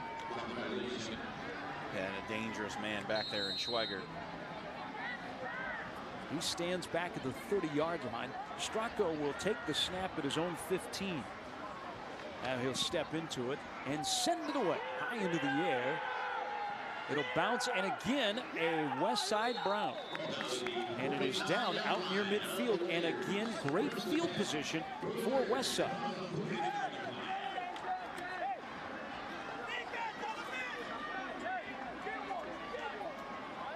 Looking for a new career? Explore our programs in business, health, and technology. Get going today on your career path by visiting iwcc.edu. Iowa Western, the world is waiting, and we are waiting for Scott Strohmeyer's Reaver football team to play tomorrow to kick off their season. Good luck to them at Independence Community College. And we are glad to partner once again with Iowa Western, Don Kohler, and the many fine folks over in Council Bluffs. Watts' pass is too high. Stegeman was looking for a pass interference call. I thought he was being held up. There is no call. Second out and 10 for the Warriors. Yeah, Cooper was right there. Had good coverage. I don't think Stegeman's got too much to complain about. Ball was just thrown a little too far out in front by Plotz.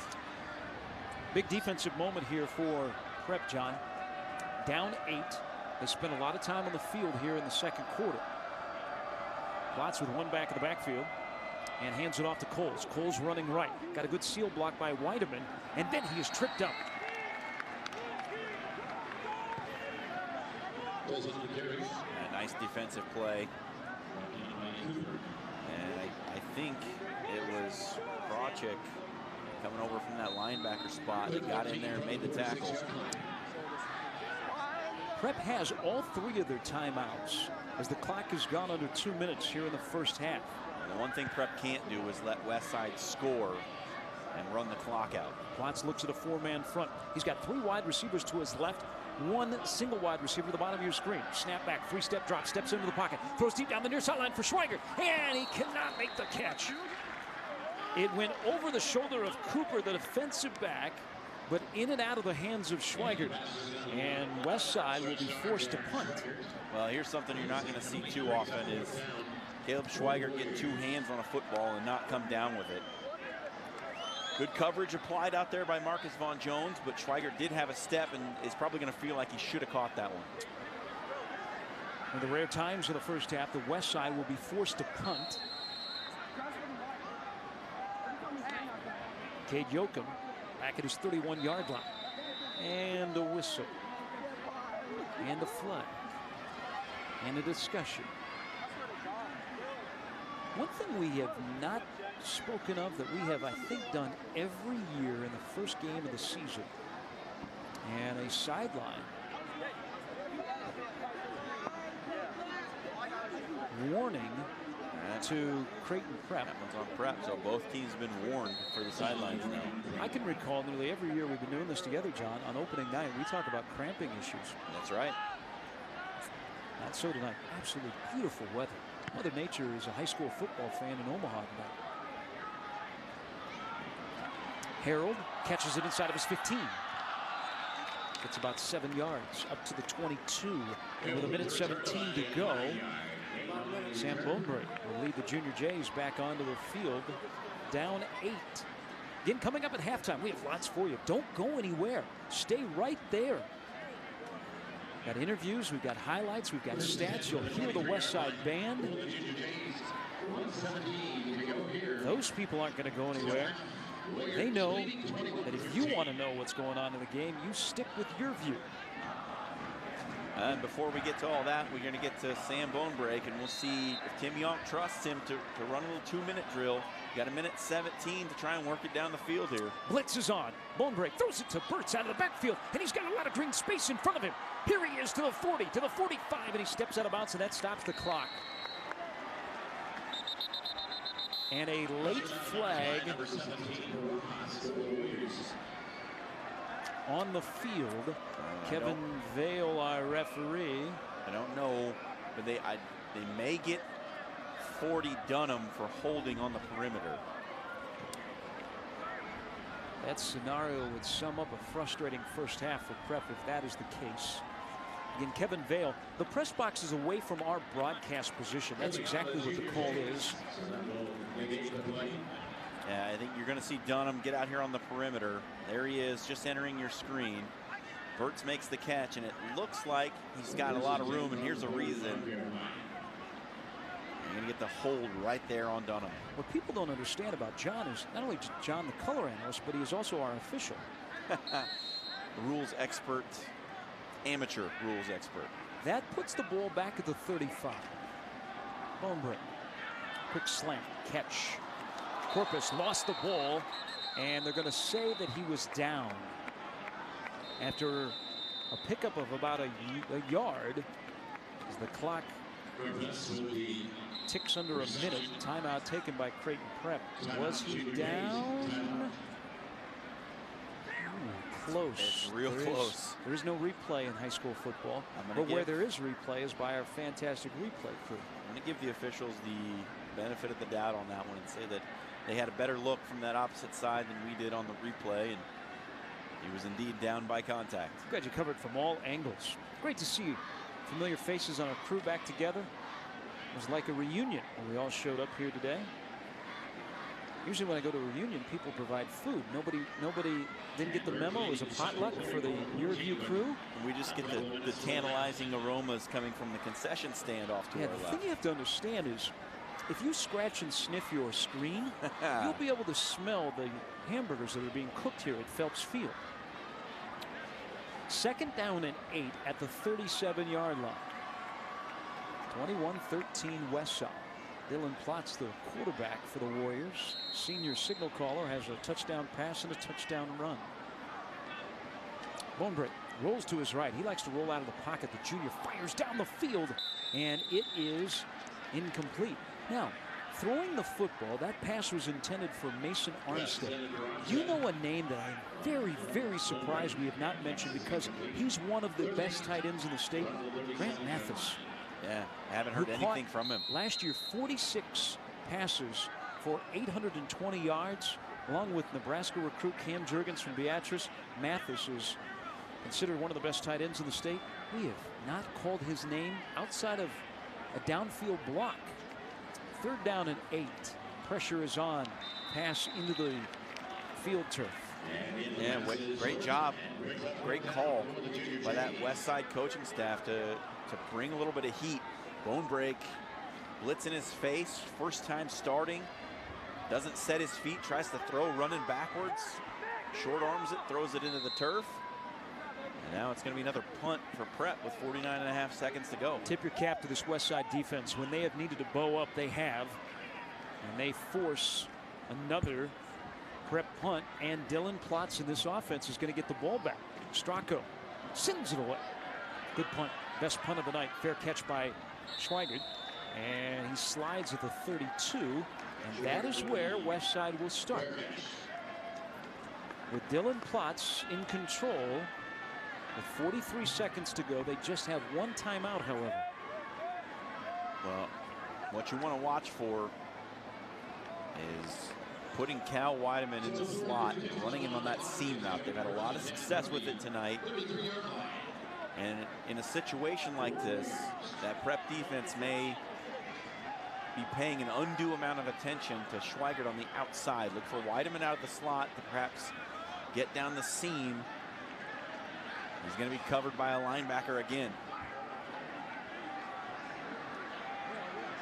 Bottom of your screen, first man off the line. That's Weideman. And a big cushion, empty backfield.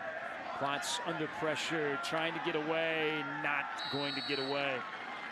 Tom Searle hauled him down, the senior defensive end, one of the captains for the Junior Jays.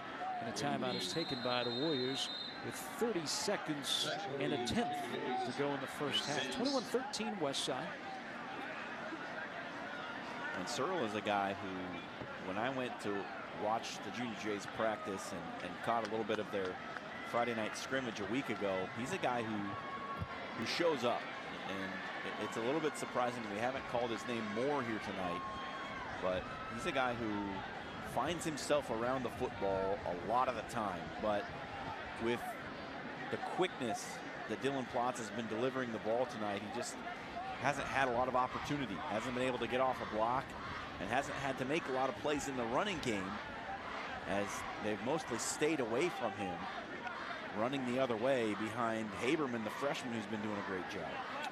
Next week, we will be at Buell Stadium in Millard for the rival game. We could just call this back-to-back rivalry week on YurView. Millard North and Millard West. Last check, Millard North was trailing Omaha North 21-0. You could see Fred Petito and Kirk Peterson, Millard North and Millard West respectively. Two of the most successful coaches in Class A. Plots to throw again, and off the mark.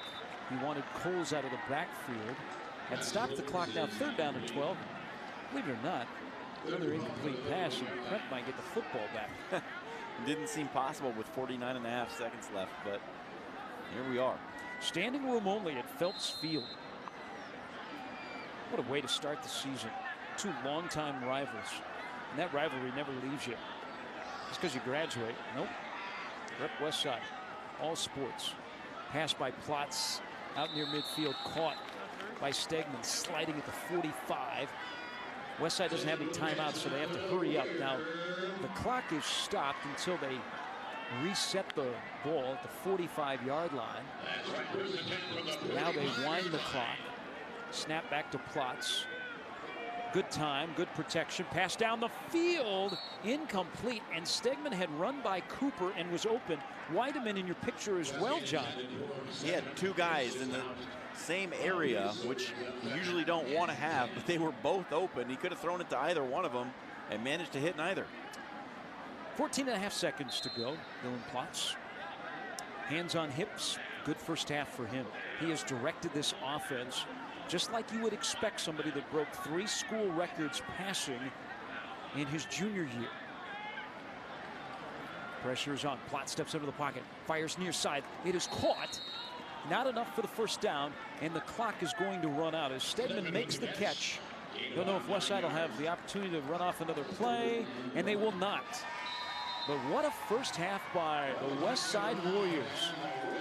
They never trail in the first 24 minutes. Dylan Plotz directing the offense, whether on the ground or in the air. And they will go to the locker room with a 21-13 lead, as both of these coaches, whether you're in the lead or trailing, will have plenty of things to work on with their players. Brett Freud walking off the field, talking to our referee, Kevin Vale. And he is going to now talk to somebody at times is more pleasant than the referee, Megan Scolio. Megan?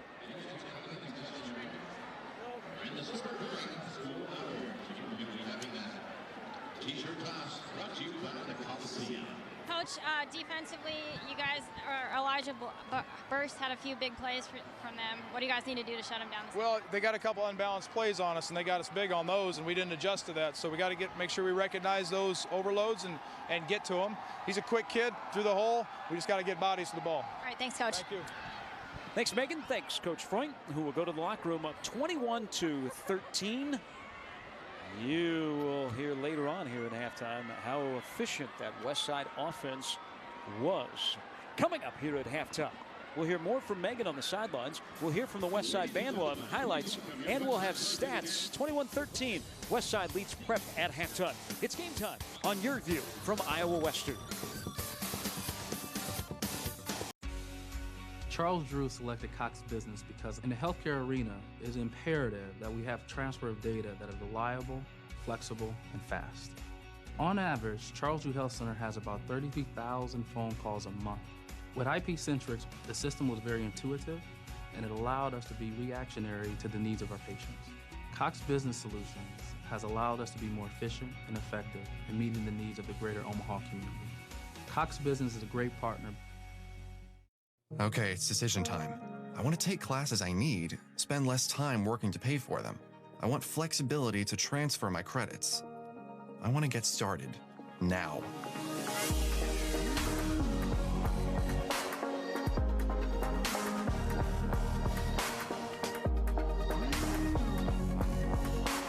Find your path at iwcc.edu and get hands-on, real-world experience. Start now at Iowa Western.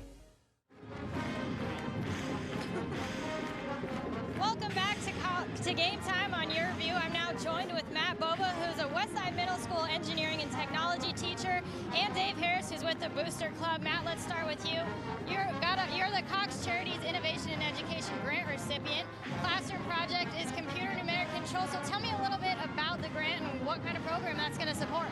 So the grant is going to allow us to integrate computer numeric control technology into our classroom. Specifically, we'll be getting a CNC router with the grant money. Great. Well, computer numeric control sounds pretty complicated. So tell me a little bit exactly what that means.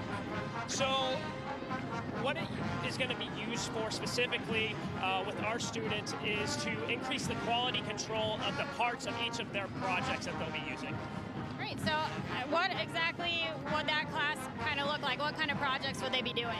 So they'll be working on making balsa wood bridges as well as some dragsters. And with the dragsters, it'll allow them to have design their project on a computer and then be able to specifically carve out that design using this program. And now these are 7th grade students? Yes, it is a mandatory class for all 7th graders at Westside Middle School, and we also have an 8th grade elective.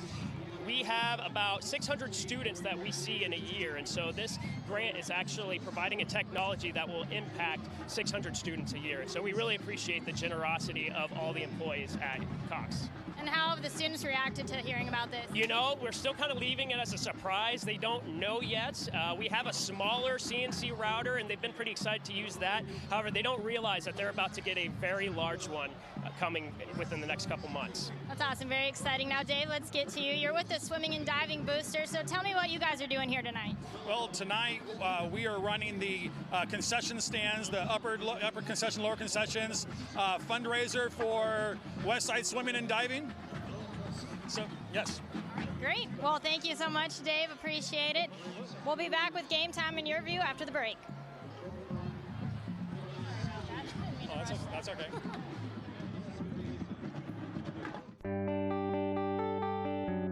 Woodhouse Mazda brings you great lease offers with their Driver's Choice event. Discover the drivability of the new 2017 Mazda CX-3 Touring and lease for only $249 a month.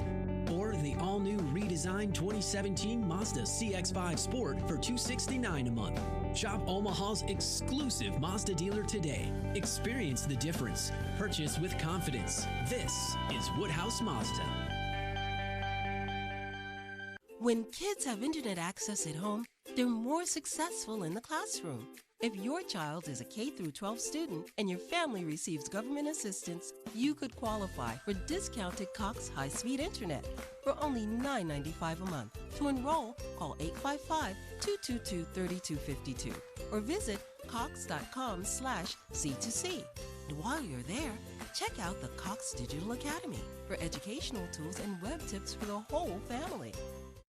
Where will the next generation of caregivers come from? Who trains them? Who mentors them? Who inspires them? At CHI Health, we believe in the power of education.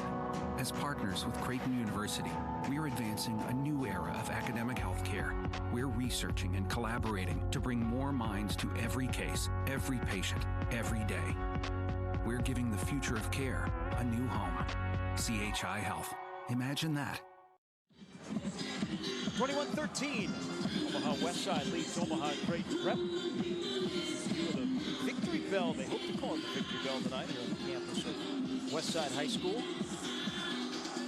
And a great night for football. Temperatures were in the low 80s, light breeze. Huge crowd that has been clamoring for football. And they get a rivalry game. You see they are lined all the way around the track here at Creighton Prep, or at Westside, a bigger pardon. Let's take a look at some of the highlights from the first half. First half that saw Westside defensively. Sam Parsonage with an interception that Jaden Coles cut here, cut there. Everybody likes when Jaden Coles is in the end zone for 15 yards out. That made it 6-0 Westside. Sam Bonebreak, first start as a junior J. Driving Junior Jays, and Luke Sims, one of 2 scores in the first half for the fullback. But the 2-point conversion was stopped. That made it 7-6. Dylan Potts goes back to work Finds his favorite wide receiver that he found 67 times last year, Caleb Schwiegert. Moving inside of the red zone. Cal Weideman, touchdown catch. Bone break comes back. And he finds Thomas Peoples. Huge fourth down conversion right there. Right, but Luke Sims again. John with a touchdown run. A couple of easy touchdown runs for Sims. Here's Cal Weideman again. Yards after catch. Wells momentarily saved the touchdown, but then scrambling ability by Plotz. He's in the end zone. That's where we're at, 21-13 here at halftime. Back with the second half kickoff after this.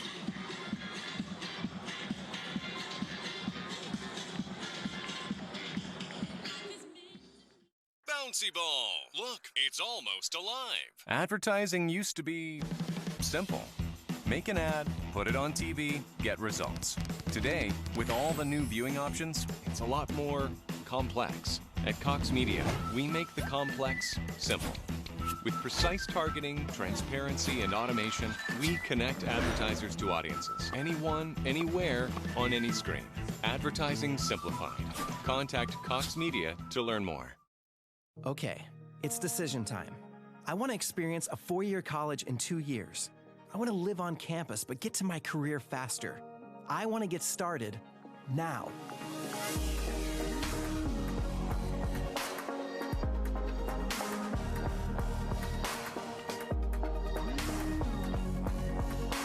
Find your path at iwcc.edu and get hands-on, real-world experience. Start now at Iowa Western. All of our registration systems and the staff systems are based in the cloud, so it's important that our internet connectivity is up all the time. To me, it was clear as soon as we met with Cox Business, they were going to listen to what we needed and design a solution for what was going to be best for us. Having Cox Business as our one provider has allowed us to more easily manage our daily processes. If anything happens or if there's anything I need changed, it's just a phone call or an email away.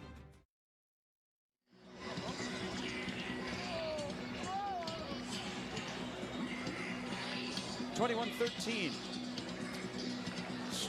See what Tim Young, first-year head coach of Creighton Prep, and he was able to adjust at halftime. And he will have to adjust somehow, John, finding a way to slow down this passing game of the Westside Warriors. Yeah, Westside pretty prolific in that first half. 244 yards through the air on 297 total yards. That is not the recipe for winning.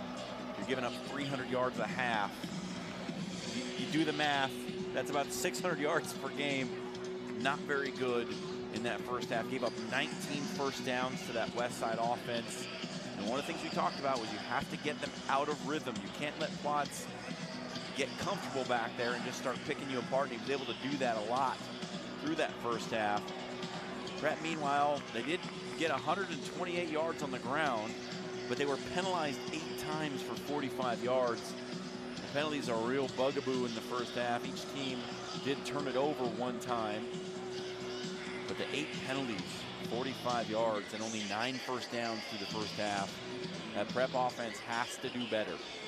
They're going to have to do much better at keeping the ball away from Westside because they just haven't shown the ability on the defense, on the defensive side of the ball, to slow down the things that Westside is doing. Now play devil's advocate here on the Creighton Prep sideline. You're only down 8. You're only down 8, and you've given up almost 250 yards through the air. In large part, probably due to that turnover you were able to create in the first, on the first possession there. It feels like about a 2-score game right now. Westside should probably be up by another one. But that turnover probably keeping Prep closer than they should be at this point. Fans are shoulder to shoulder in Phelps Field, catching up on what everybody did since the last time you saw each other. Last time these two teams saw each other, I'm ready. Prep won by a score of 38-3. Back down to the sideline. Find out what adjustments Creighton Prep will make here in the second half. Megan Scolio. Megan? Hey guys, I talked to Coach Yonk off camera just a little bit ago, and he basically said they shot themselves in the foot in that first half, and they need to make their better decisions, and they need to execute well. As for Bonebreak's first start, they kind of knew he'd be shaky, and they just kind of have to roll with it and adjust to what's going on. Back to you guys. Thanks, Megan. Megan, new to our crew this year. Glad to have her on the sidelines throughout the entire season. As the brain trust of Creighton Prep, Tim Yonk. After 11 successful years at Creighton Prep, before that Logan View, his first half of his first game wearing a different shade of blue. The adjustments that he'll make, and Westside, you know, and we know Brett Freund really well. He's not going to get real comfortable up by 8. He knows a lot about this rivalry and how things can change so quickly. So we will settle in for what should be a very entertaining second half. And Creighton Prep will get the football to begin as Charlie Harold goes back deep.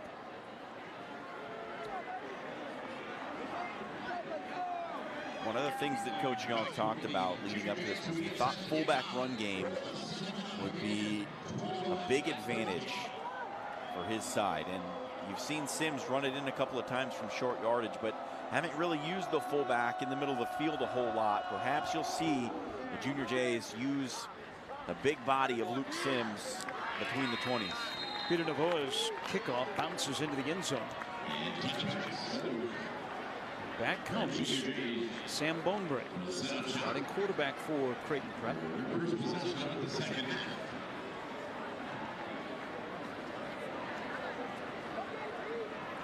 He's relied a lot on Elijah Burtz out of the backfield.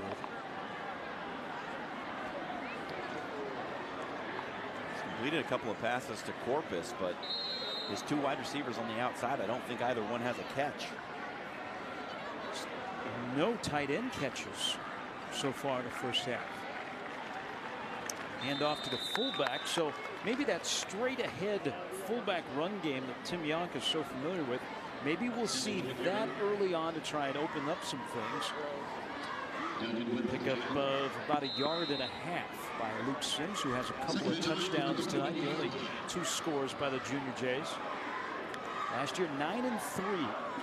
State semifinalists. Burtz on the handoff, cuts back, and now he's got all kinds of space in front of him. It is in a foot race down the near sideline, and he'll finally be pushed out of bounds by Brett Curran. Burtz got loose and a big gain. They set this up with the previous run, fullback run, and then Burtz just pops out the backside, and a good cleanup block coming in from Drew Dunham just gets enough to spring Burtz out the backside, but a good rundown by Curran to save the touchdown. That's 44 yards on the pickup. Boy, how the feeling changes. Again, the game has the feel that it's a lot larger than an 8-point lead, but a touchdown and a 2-point conversion, and we're not at a 21. Bonebreak on the keeper and gets good yardage on the first time tonight that he's had a designated run. And he'll be close to a first down. Yeah, we saw him try to run a little zone read early on first possession, and this one's a straight quarterback keeper all the way. So we've seen all 3 backs in the backfield carry the ball the first 3 plays out here on the other side of halftime. And I think you're seeing what Tim Yonk really thinks he wants to do here to try and close this thing out. There's a Westside Warrior that is down on the field and unable to see the player, but the reaction of the trainer, that might be the first time tonight we have a cramping issue.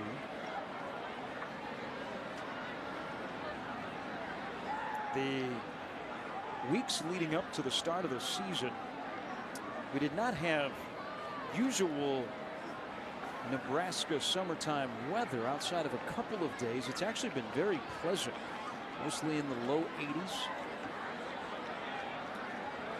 21-13, Westside leading Prep. Interested in an exciting career in media studies? Would you like to be like John and myself? Yeah, you're nodding your head. Well, here is your great opportunity to get into TV, radio, and sports promotions at Iowa Western. All you have to do is go to the website, iwcc.edu. Iowa Western, the world is waiting. And we may have a job waiting for you. We actually have quite a few Iowa Western graduates that are part of our YurView Friday Night Football crew. You got some folks. It's such a great job. You get the opportunity at Iowa Western to work on 89.7 The River, a popular alternative rock music station. How many campuses across the country can say that their campus radio station is one of the top stations in their metropolitan area? Because 89.7 definitely is. We've all been there. Joseph Stegman with some cramps in the back of that calf. Usually ours are while we're laying in bed, getting up at night, and you feel it. Stegman's was on a run on a tackle, and now he trots off the field. He'll be okay. Little pickle juice, my mom always said, John. Mustard packets. Your mom and my mom are not the same. Prep driving. Good start to the second half after the Burt's 44-yard run, and here he is in the toss play. And he is chased to the short side, skitters out of bounds at the 25. That should be enough for a first down. As you peer over there, John, what do you see? Do we see Kevin Vale pointing towards the end zone? He does not. So it is third down and short. Westside's defense, when they have needed a stop so far tonight, have been able to answer the call. They've come up big in big situations. You see Patrick Dugan, a 258-pound defensive tackle, hustle into the game. So now they have said it is a first down. They don't act like it's a first down as Sims pinballs off a couple of Warriors. And he's inside of the 20. The formation was third and short. The stick said first down. What this says is that not a lot of people are single-handedly stopping Luke Sims. He bounced off Alex Nielsen and got a couple of extra yards. And Alex Nielsen's not a small guy at 5'11", 220. It's just that Luke Sims is 6'1", 240. Opening drive of the second half. Could this be the drive that ties the game? 21-13, Westside with the lead. Bonebreak keeps it. Darts to the outside, cuts it back inside of the 10, and then an ankle tackle. As saving a touchdown was Matthew Gurnett. Yeah, I like the play because both backs in the backfield go the other way. Sims and Mathis in the backfield, watch. They go the other way, and here goes Bonebreak around the end. It's a good-looking little misdirection play to get the quarterback on the perimeter. Good sign by Prep, some adjustments in the locker room, and now a drive in the first 2 minutes of the second half. Bonebreak checks his wrist. They'll snap the ball from the 9-yard line on second down and 3. They'll hand it off to Birds, and Birds runs into Parsonage. And also, first time tonight, we have mentioned Trevor Barajas making the tackle. See the sophomore outside linebacker. Lots of sophomores playing for Westside. Trying to take the younger players, meld them with a smaller senior class. In the 9th year that Brett Freund has walked up and down the Warrior sideline. Third down and 3. Under center is Bonebreak. And before the snap, a whistle and a timeout. The Creighton Prep sideline. Tim Yonk came running down the boundary. Wanted the timeout. Not a bad idea. Third down and 3 coming up next. Can Prep get it into the end zone? We'll find out when you return. It's game time on YurView, brought to you by Iowa Western.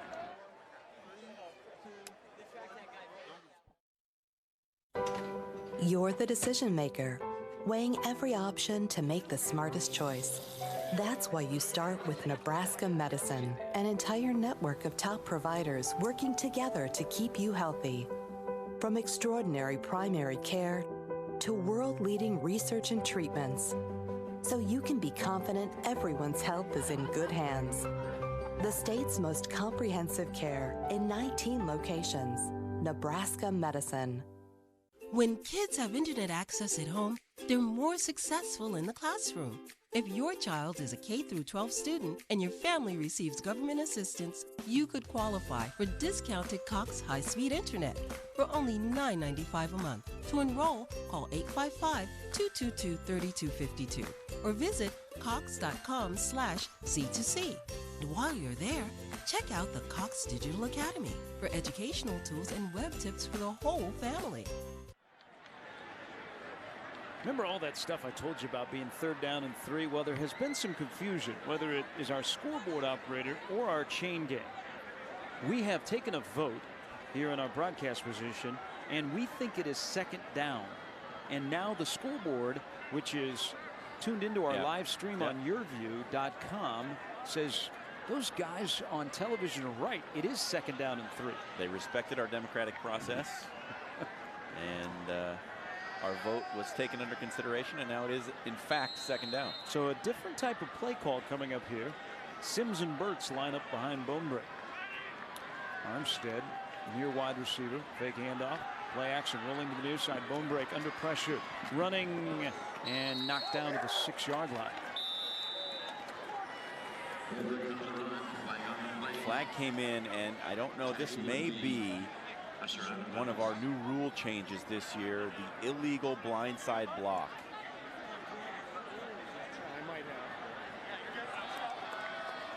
It's what it looked like to me. It looked like Armstead comes back and hits, yeah, there it is. Got him up high. Armstead comes in up high, blindside block.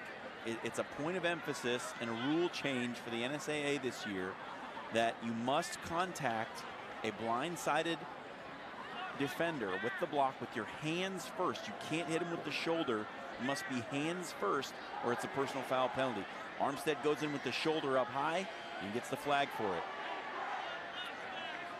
Another costly penalty for Prep. They were flagged 8 times in the first half.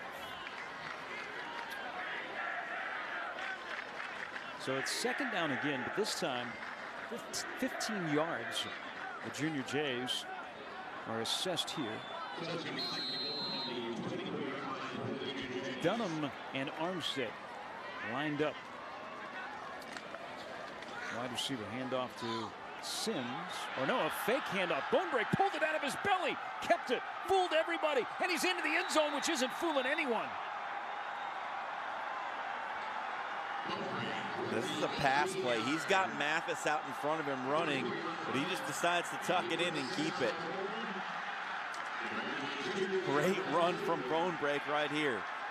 He pulls it. Mathis is right there saying, throw it, throw it, throw it. And he sees Bonebreak heading down the field and just gets out in front. Puts a good block on Curran downfield. Bonebreak into the end zone. What a fantastic fake. Not only by Bonebreak, but Sims sold it. Bonebreak from 24. And Westside now lines up. Prep going for 2. Sims ties the game at 21.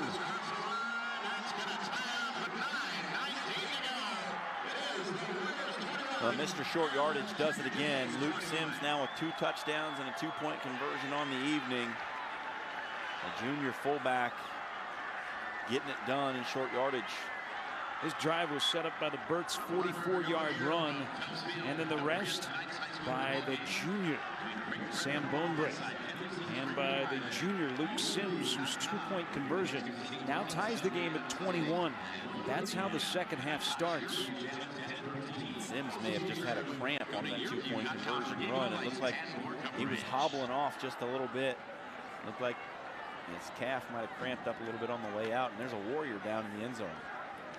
It's a big offensive line for Prep, and Tim Yonk put it on those 5 individuals here to begin the second half. Again, with a cramping issue. Prep next week. They will take on number 1 Omaha Burke. Sam Parsonage is up now, under the sidelines. For Westside, they will play next Thursday at Millard South.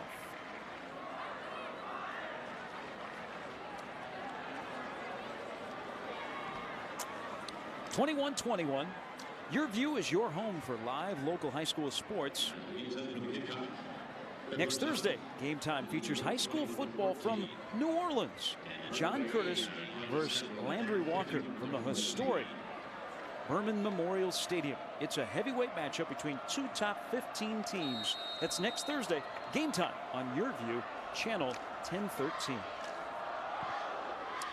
New game in Omaha. And the kickoff returned for great yardage. Brett Curran out across the 30. before he is pulled down at the 32-yard line. Dylan Plotz, who had that great first half, comes out for his first series. And for the first time, he looks at the scoreboard, and it is knotted 21-21. Well, Cal Weideman was the show in the first half. Told you he had 5 catches for over 100 yards. And perhaps paying attention to him may open up Caleb Schwiegert. Weideman in motion. Plotz with a handoff to Coles, and he's not going anywhere. That touchdown by Prep has really rejuvenated the Junior J sideline and the 11 in white out on defense in the first series of the second half. Yeah, Michael Sunclades from his middle linebacker spot along with Tom Searle. Getting in there to bring down Jaden Coles. We got maybe a yard. Coles, who wants to study medicine in college, 3.8 GPA. Plotz. Oh, here it is. Pass broken up. Cooper was all over Brueggemann, and a late flag, and that's going to be pass interference on Prep defensive back Marcus Vaughn Jones. Yeah, Vaughn Jones had good position. He just got, you're going to see right here, he gets his arm around the hip, you see right there, and just turns Brueggemann. If he just releases that arm, he's going to be okay, but he hooks the hip and turns the receiver. You're going to get a flag for that almost every time. Yeah, the game time camera crew caught Marcus Vaughn Jones. So a first down and a break for Westside, and another penalty, John, on Prep.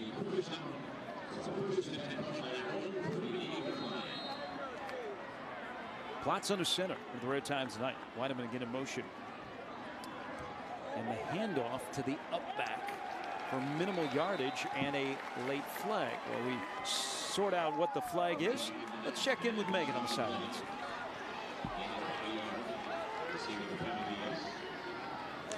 Creighton Prep alumnus James O'Brien and his wife Barbara from the class of 1965 donated $80,000 to Creighton Prep to get 200 helmets with sensors designed to monitor how hard players are hit. The helmets cost about $400 each, and they include Riddle Insight Impact Response System, which monitors force and severity of hits so coaches and trainers can monitor plays for concussions or other head injuries. Guys. Thank you very much, Megan. Take a look at those new helmets. They cost $400 per helmet. That is a personal foul on Prep. And another first down for Westside. Another pass by Plotz. And a catch by Schwiegert through the defender. Once he gets his hands on the football, he's got it. And another first down for Westside. Yeah, he just runs right by Marcus Vaughn Jones, who can't get his head turned in time. He's actually in a pretty good spot if he can turn and find the football, but Schwiegert focuses, reels it in.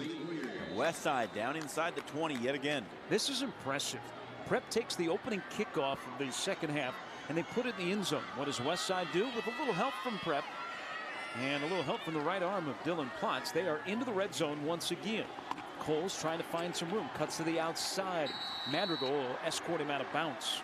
Well, I'll tell you what, I mean, Westside's still finding some joy throwing the football, but it really seems like through this first series that Prep defense has shored up the run. They gave up some chunks to Coles in the first half, but there has been nothing either inside nor outside for Coles here to start the second half. Coles, who was born in Lincoln, being looked at by the likes of South Dakota, Morningside, Northwest Missouri State. Plotz waiting, firing, lobbing for the end zone. Weideman collided with Cooper as the ball fell harmlessly to the turf, and it is now third down. Yeah, Weideman just never had a chance. He doesn't quite control his body well enough. You see him do a little 360 right there, trying to turn around and find the football. That'll come with experience, how to keep your body online and not do those little pirouettes out there, which are going to slow you down, and you're not ever going to get to the ball when it's thrown on a fade route like that. Push on the scoreboard, 21-21. Let's see what Westside gets here. A push on third down. Handoff straight up the middle by Coles. He's to the 5 before the hole closed quickly.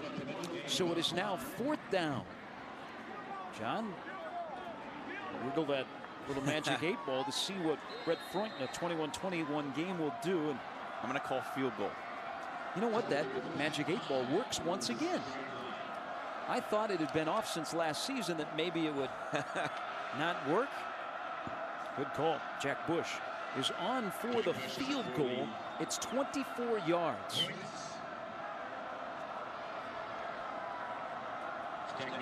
Snap back.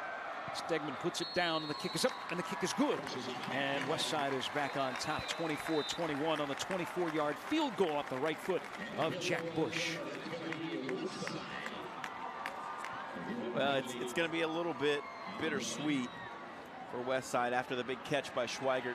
Really kind of felt like they were in business, like they could answer that score and go back up by a touchdown. And it just didn't quite come together, but Bush puts it through, and he'll take that 3-point lead. Wait, hold on. Looks like we're going to re-kick. Not sure exactly what the call is here. But for one reason or another, the Westside field goal unit is back on the field.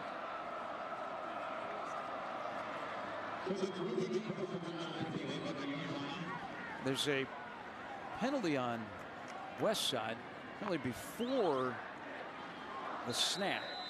So a dead ball penalty pushes them back 5 yards, and now Bush's field goal will be from 27 yards away. Low snap, Stegman gets it down, the kick is up, and once again it is good. Oh, Jack Bush is just showing off. Well, the second time through, that snap was bouncing around on the turf. Great job by Stegman to get it down, as it really looked like that Creighton Prep rush was bearing down on the holder. Stegman just able to get it up in time.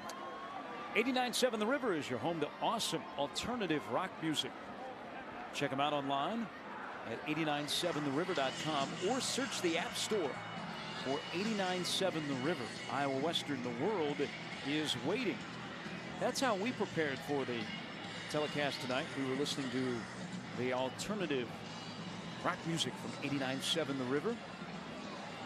Got to get pumped up. Got us mentally focused. We were doing chest bumps up here.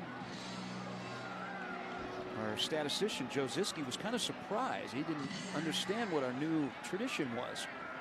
Well, we listen to 89.7 The River before we take to the airwaves. And we'll be with you next week from Buell Stadium, Millard North and Millard West in week number 2 of the high school season. Those students will go watch their junior Jays against number 1 Omaha Burke. What a game tonight. This is such a great way to start the season. 24-21 in a rivalry game. Westside and Prep, and now the Warriors are back on top. They have led the entire way. 21-21 was our first tie. So both teams score on their opening drive, and here is the kickoff, and it'll be into the end zone in high school football. That's an automatic touchback here in the state of Nebraska. And here comes Prep quarterback Sam Bonebrake, who has arrived, I would say, after that opening drive of the second half. Played with a lot of confidence, and they put decisions in his hands after the long 44-yard run by Burks that gave him fantastic field position. Well, I think that, we kind of thought maybe fullback run game would be the go-to here in the second half for Creighton Prep.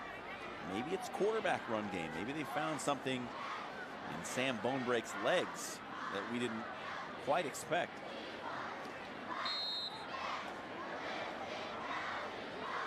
It's been 12 years since Creighton Prep won a state football title. High hopes this year, and a lot of them will ride on the back of that running back, Elijah Burtz, who just kept the legs a-churning. Made some butter, got 10 yards. Close to it. They will say pickup of 9.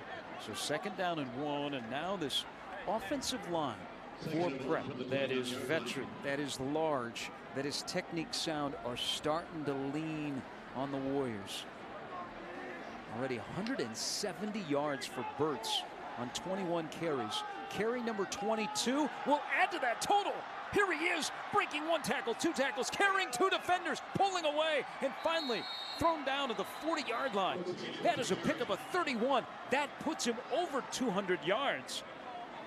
Wow, what a run by Elijah Burtz. Look at this. Pops between tackles. Great block out in front of him by Drew Lakota to set him free. And then just churning down the field. The 180-pounder looking like he weighs 230. And again, Prep's offense moves towards the west side end zone. The Warrior is down.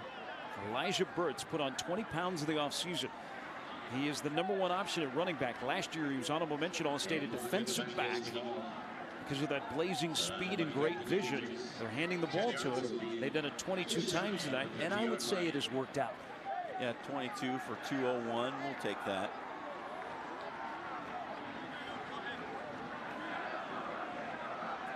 (24-21), Omaha Westside leads Creighton Prep, but the Junior Jays, just like the opening drive when they put it in the end zone with a Sam Bonebreak touchdown run, they are headed that way again. And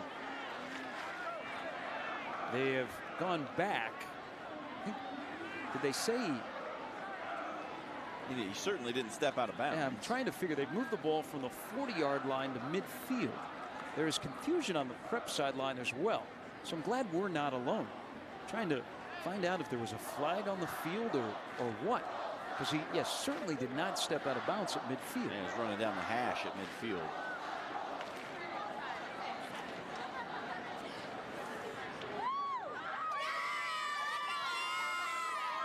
They think it's a good call to move the ball back to midfield. These are the West Side Warrior cheerleaders.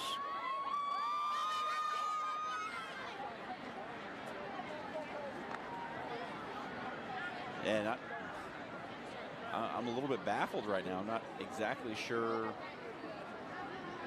why the ball's at the 50.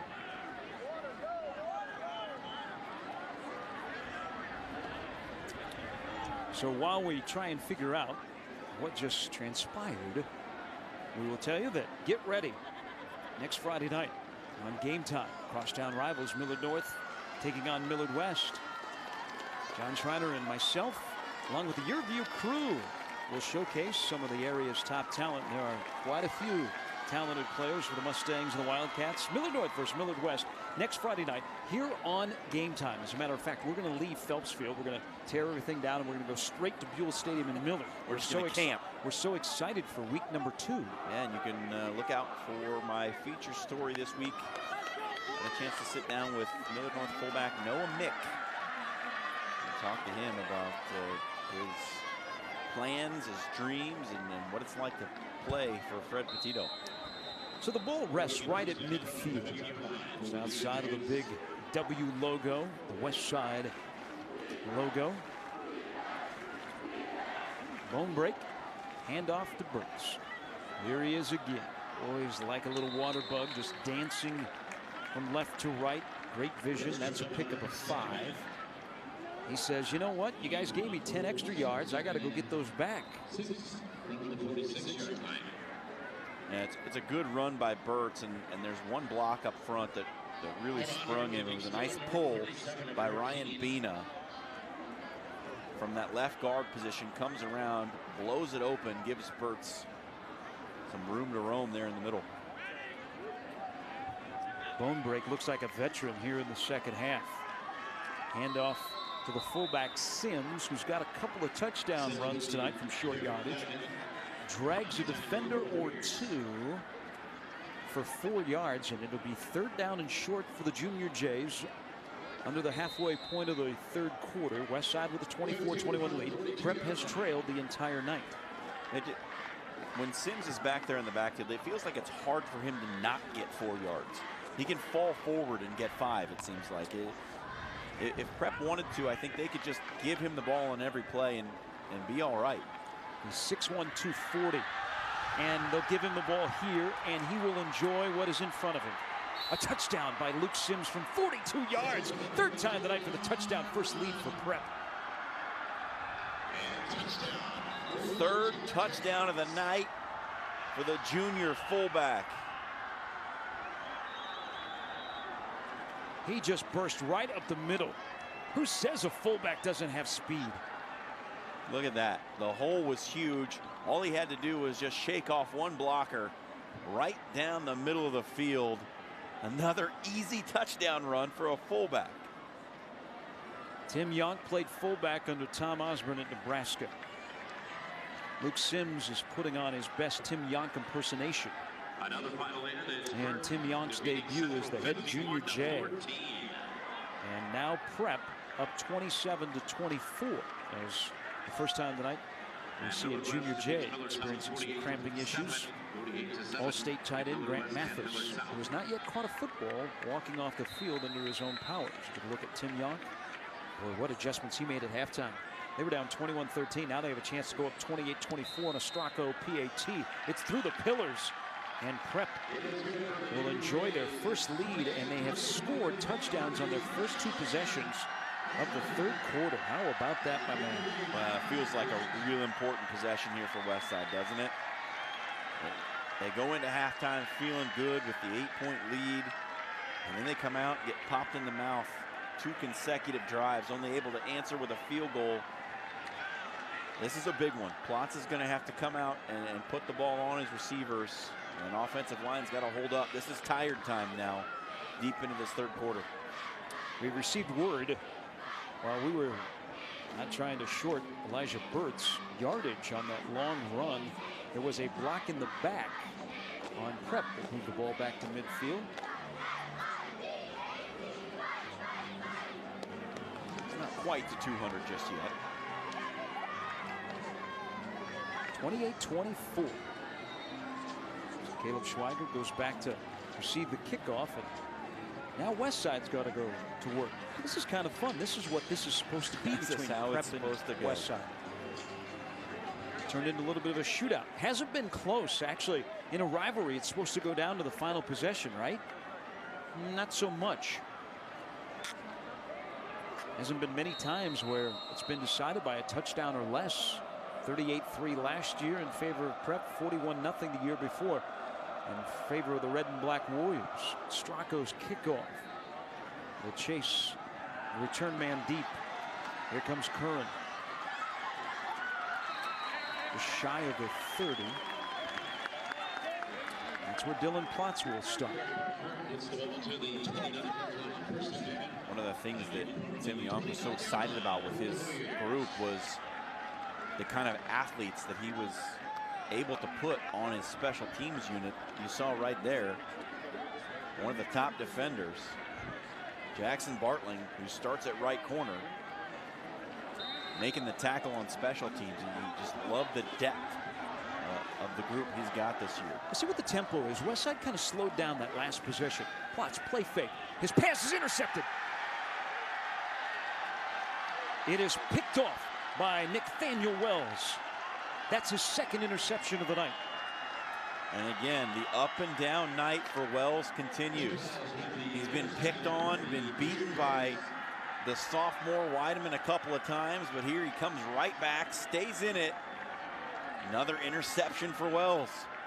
And all of a sudden, the junior Jay's putting it on the Westside Warriors. And Uncle Mo is starting to pull out his checkbook and write a check over on the Prep sideline. Boy, how things have changed. Go back to Prep getting the ball to start the second half.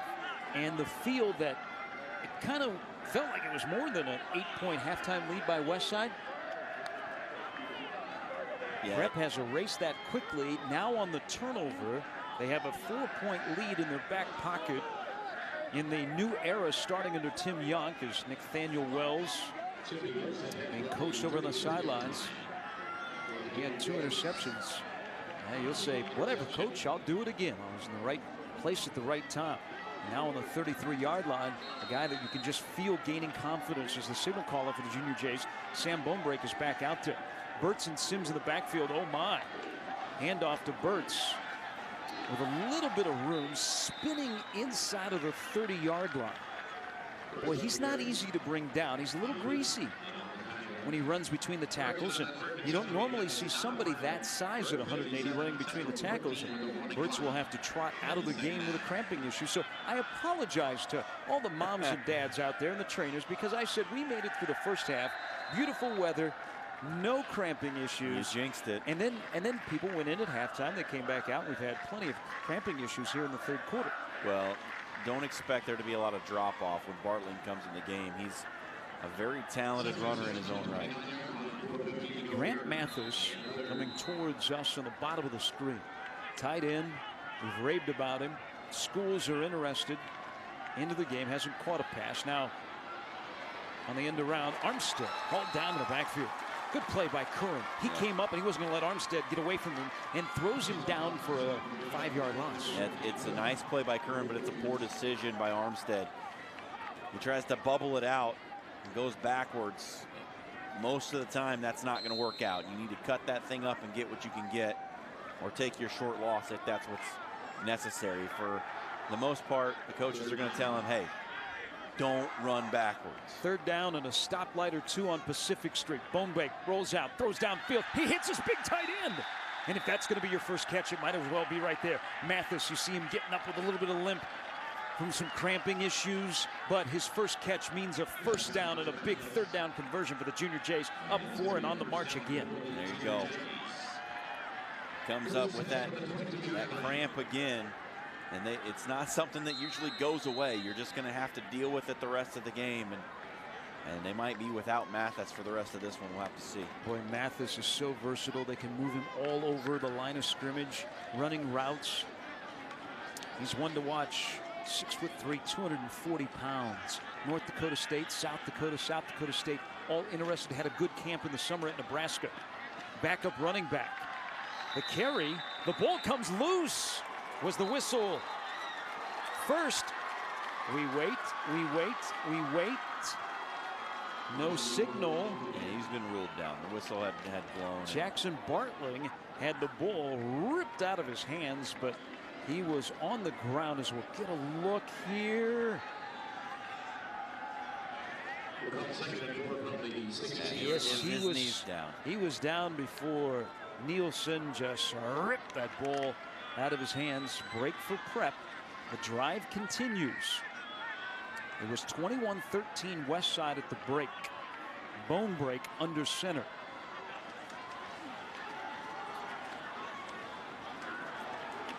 Not enough for a first down, and that'll set up third down and short. Burt's still on the sidelines, encountering a familiar theme here in the third quarter, cramping issues. I would say we're probably in the 70s. I'm no Jim Cantori, but it does feel that way as the wind is picked up. And it is the wind that Prep is marching into here in the third quarter as we near the end of the third stanza. Tim Yonk talking to his team. He's got a play sheet in one hand and one attached to his belt. Is that because if he loses one? Bartling to the outside. Now this is going to be close. I don't think it's enough for a first down. So here we go, fourth down. Up 4.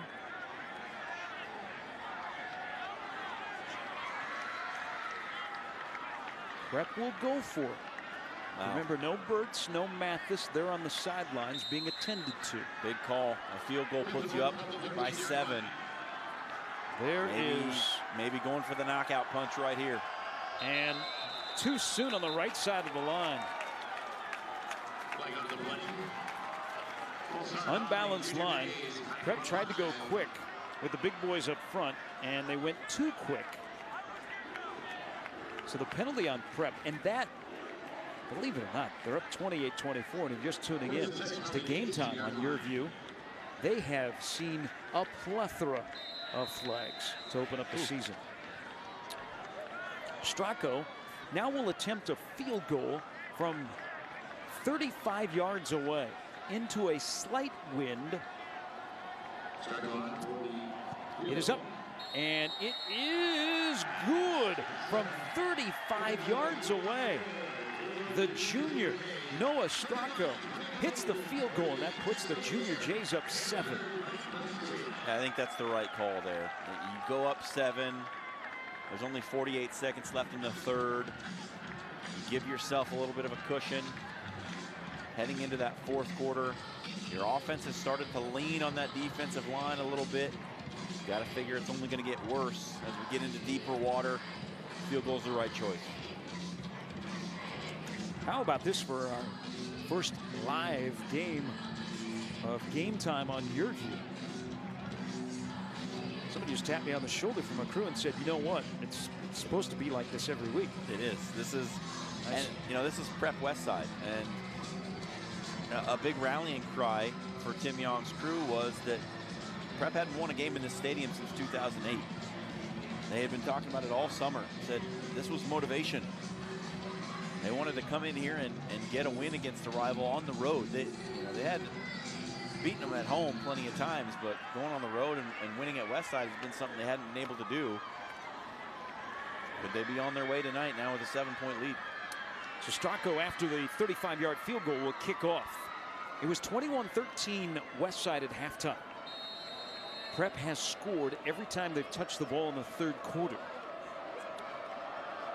Stracco approaches the ball. In high school, it's placed at the 40. Line drive kick. Collected by Coles. And a good return. Out to the 32, and some pushing and some shoving. Trust me, players on both of these teams know each other really well. They've spent a lot of time around each other prior to tonight, growing up playing football here in Omaha. No doubt. Less than a minute to go in the third quarter. The Prep defense has kind of fed off the energy, John, of the offense. They have made some key stops, and Dylan Plotz has not had as many open wide receivers as he had in that first half, in which he accounted for a touchdown pass and a touchdown on the ground. Had the one good catch by Schwiegert on their first drive, and outside of that, it's been a little dry. And he's sacked. Had some time, and then the pocket collapsed, and he went down courtesy of Austin Kurzman.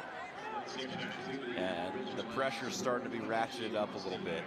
And we kind of thought that the longer this game went on, the more the size would start to become a factor. And Creighton Prep showing you that right now. One more quarter to go. Oh, it should be a doozy. Been a fun one so far. The rivalry has 12 minutes left in it. Creighton Prep 31, Westside 24. Game Time on YurView. Brought to you by Iowa Western.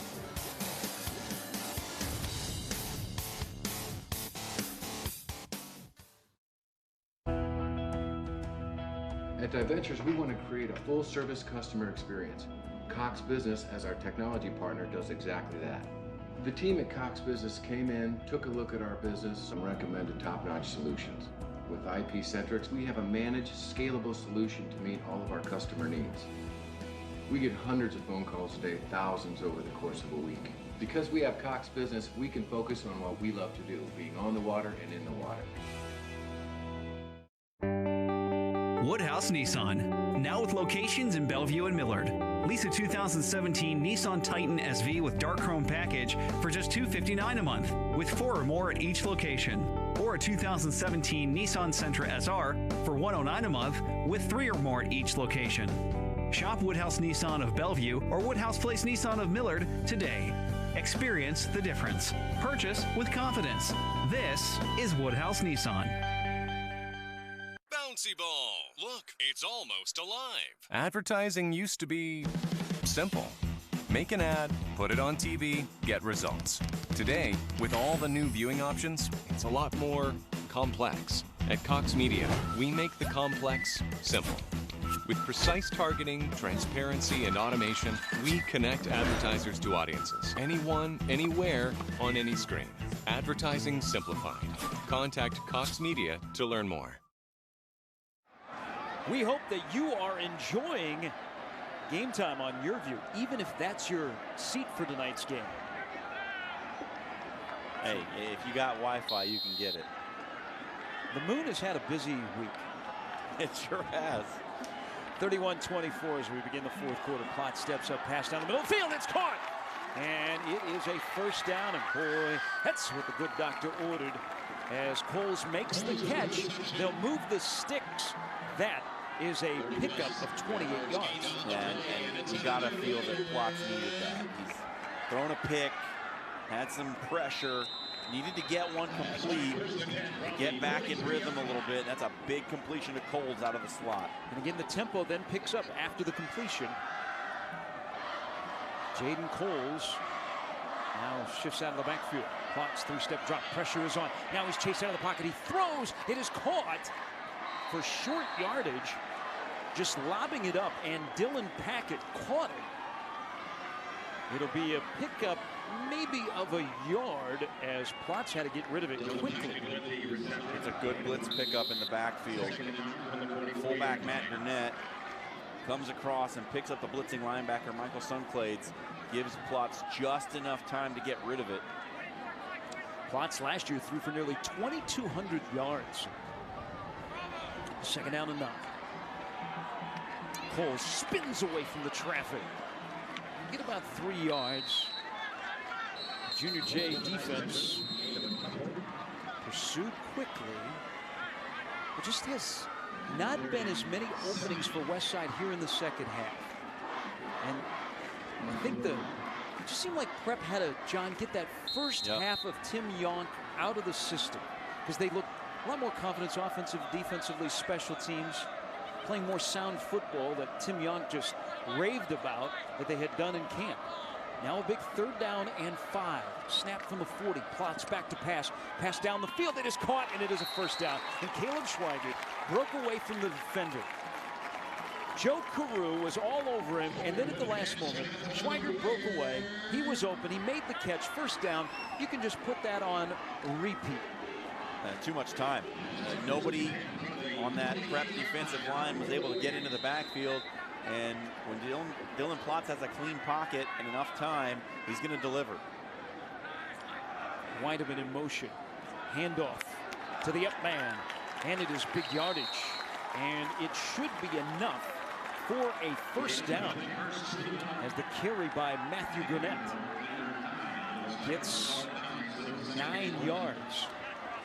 Here comes Westside now looking for the equalizer. Little fullback run game from the Warriors. Gurnett, one of the bigger guys on this team at 5'9", 205.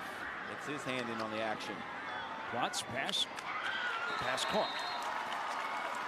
It's so hard to stop because Schwiegert runs such great routes.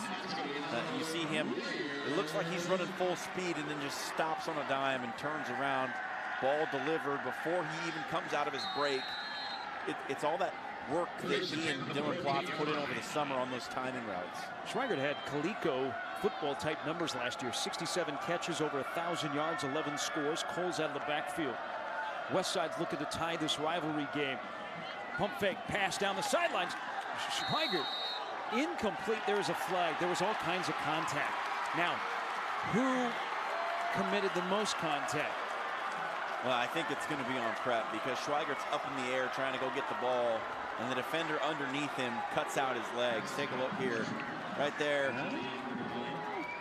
He was pulling one way. Him and Carew were going at it. This is an interesting call. The replay might have made me a liar. I didn't see the second time what I thought I saw the first time. They will call the penalty on Carew. It's a personal foul, though. It's not pass interference. It's a personal foul. Tim Yonk is out on the field. He wants an explanation. He wants to know what's going on. He's got his arms extended. There you see him. So first down and goal at the 8. Weideman late to get on the field, and opening game confusion. The Prep sideline would just like an explanation of what exactly the call was. Plotz is trying to get all of his personnel set. And now a whistle by Kevin Vale, the referee, and he's going to come chat with the side judge. It is the first week of the season. This crew has been together for a while. You'll see them working in November. And they trying to get the down markers correct, and that's been a little bit of a challenge tonight as well. It's everybody's first game. I guess everybody missed the memo to come to the preseason scrimmage last week. 31-24. Prep with a touchdown lead. Westside trying to erase it. Coles on the late handoff. Falls to the 1, and he loses the ball at the 1-yard line. There is a massive humanity I think tugging and pulling. Westside big heavies got back on the ball. But whoa, heart and throat moment for those wearing red and black. Oh, the magnet inside of the football ends up in the hands of a Warrior. Coles lunging, lost the ball at the 1. And then good awareness. There were 2 Warriors there to dive on top of the football. They'll snap the ball from the 1-yard line. Couple of men in motion. Plotz waits for them to get set. Prep stacks the line of scrimmage. Plotz straight ahead. And into the end zone, touchdown. Dylan Plotz from a yard out. And Westside is now a Jack Bush PAT away from making this a 31-31 game as you get a look at the replay, John. How about this, Gary? If I told you we'd be in the 4th quarter and Dylan Plotz would have more rushing touchdowns than passing touchdowns, you probably would have said you're fired from the game of the week, John. But here it is. Dylan Plotz, 2 rushing touchdowns now. Chance to tie this thing back up.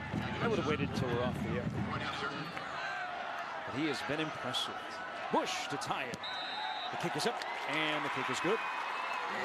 Splits the pillars, and we are tied at 31. How about it? What a game we got going here. It looked like momentum had shifted all the way back over to Creighton Prep. A game that felt like it should have been maybe 2 scores the other way at half. Felt like maybe it should have been 3 scores the other way for Creighton Prep going into the 4th quarter. And here we are back even at 31. Week number 2 will be at Buell Stadium in Millard. Millard North and Millard West will face off. 2 schools that they put on their pocket schedule that they're playing in late November at Memorial Stadium. Millard North, 2 state titles in the last 5 years. Millard West under Kirk Peterson, they've experienced state championship success as well. That should be a fun game. Mustangs Wildcats next week. Kickoff at 7 right here on YurView. Cox Channel 13 and 1013, or of course online wherever you might be. YurView.com. Hey, if you're in the stadium, pull it up on your phone. Watch the screen. We have people that are in the stadium that actually are tweeting at us, asking us questions. They want to know, where did this game come from? 31-31. Tim Yonk did not like the explanation on the penalty to Carew there at the end of the drive before the touchdown kickoff into the end zone. They tried to explain it to him, and he would have nothing of it. That was the key call that kept the drive alive, but put the ball at the 1-yard line. The Plotz got into the end zone to tie the game at 31. And now it is Prep's turn.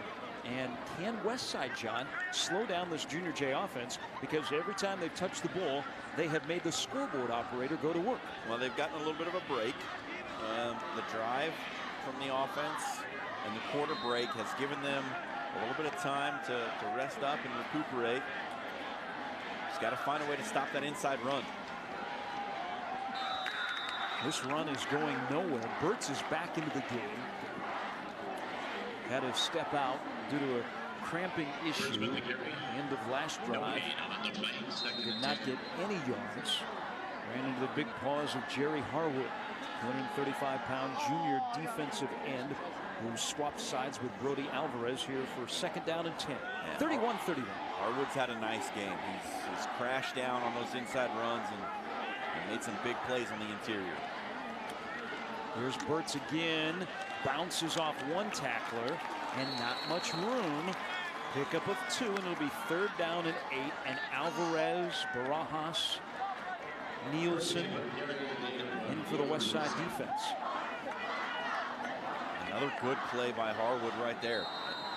He knifes into the backfield and forces Burtz to make a cut before he wants to, right after he gets the handoff. Really impressed with Harwood so far. Lone break pass caught. Lots of room. First down. Check the field for flags as Corpus is knocked out of bounds at the 39. There are no flags. It's 17 on the play. Huge pass from Lone break to Corpus. Just dropped it off into the flat. Corpus did the rest. The drive continues as the clock ticks towards 7.5 to go. And we snap the ball here in the fourth quarter of a 31-31 game. Toss, Burt's running left, got a block from Sims, step through the block, and he is off to the races, to the 20, to the 15, to the 10, to the 5, to the touchdown. He's over 200. He goes 66 yards for the score.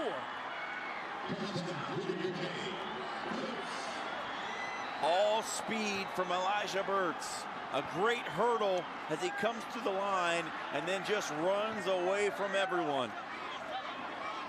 An old staple, the toss sweep. It might look a little different out of the pistol formation, but look at this. Puts his foot in the ground, hurdles the defender, and boom, goodbye, Elijah Burt's. Tom Searle with a big seal block that opened the hole.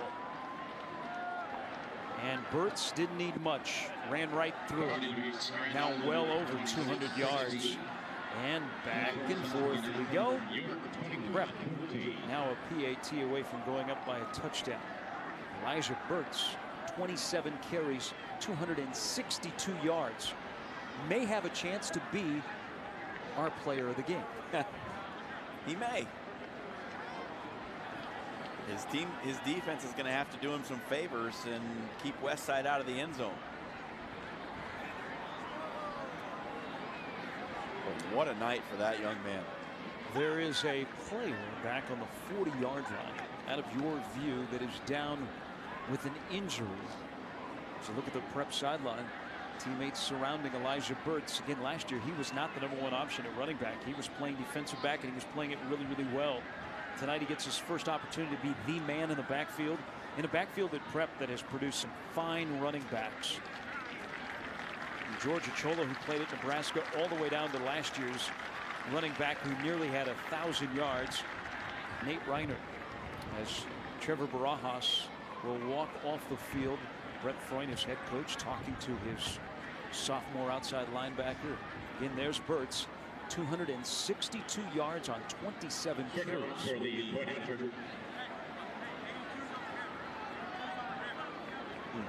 That is a heck of a night.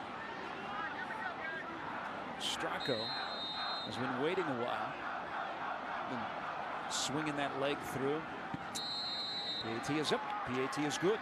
Here we go. This is kind of fun, my friends. 38-31 now. Prep on the touchdown run. 61 yards from Burt's. It's game time on YurView. Brought to you by Iowa Western.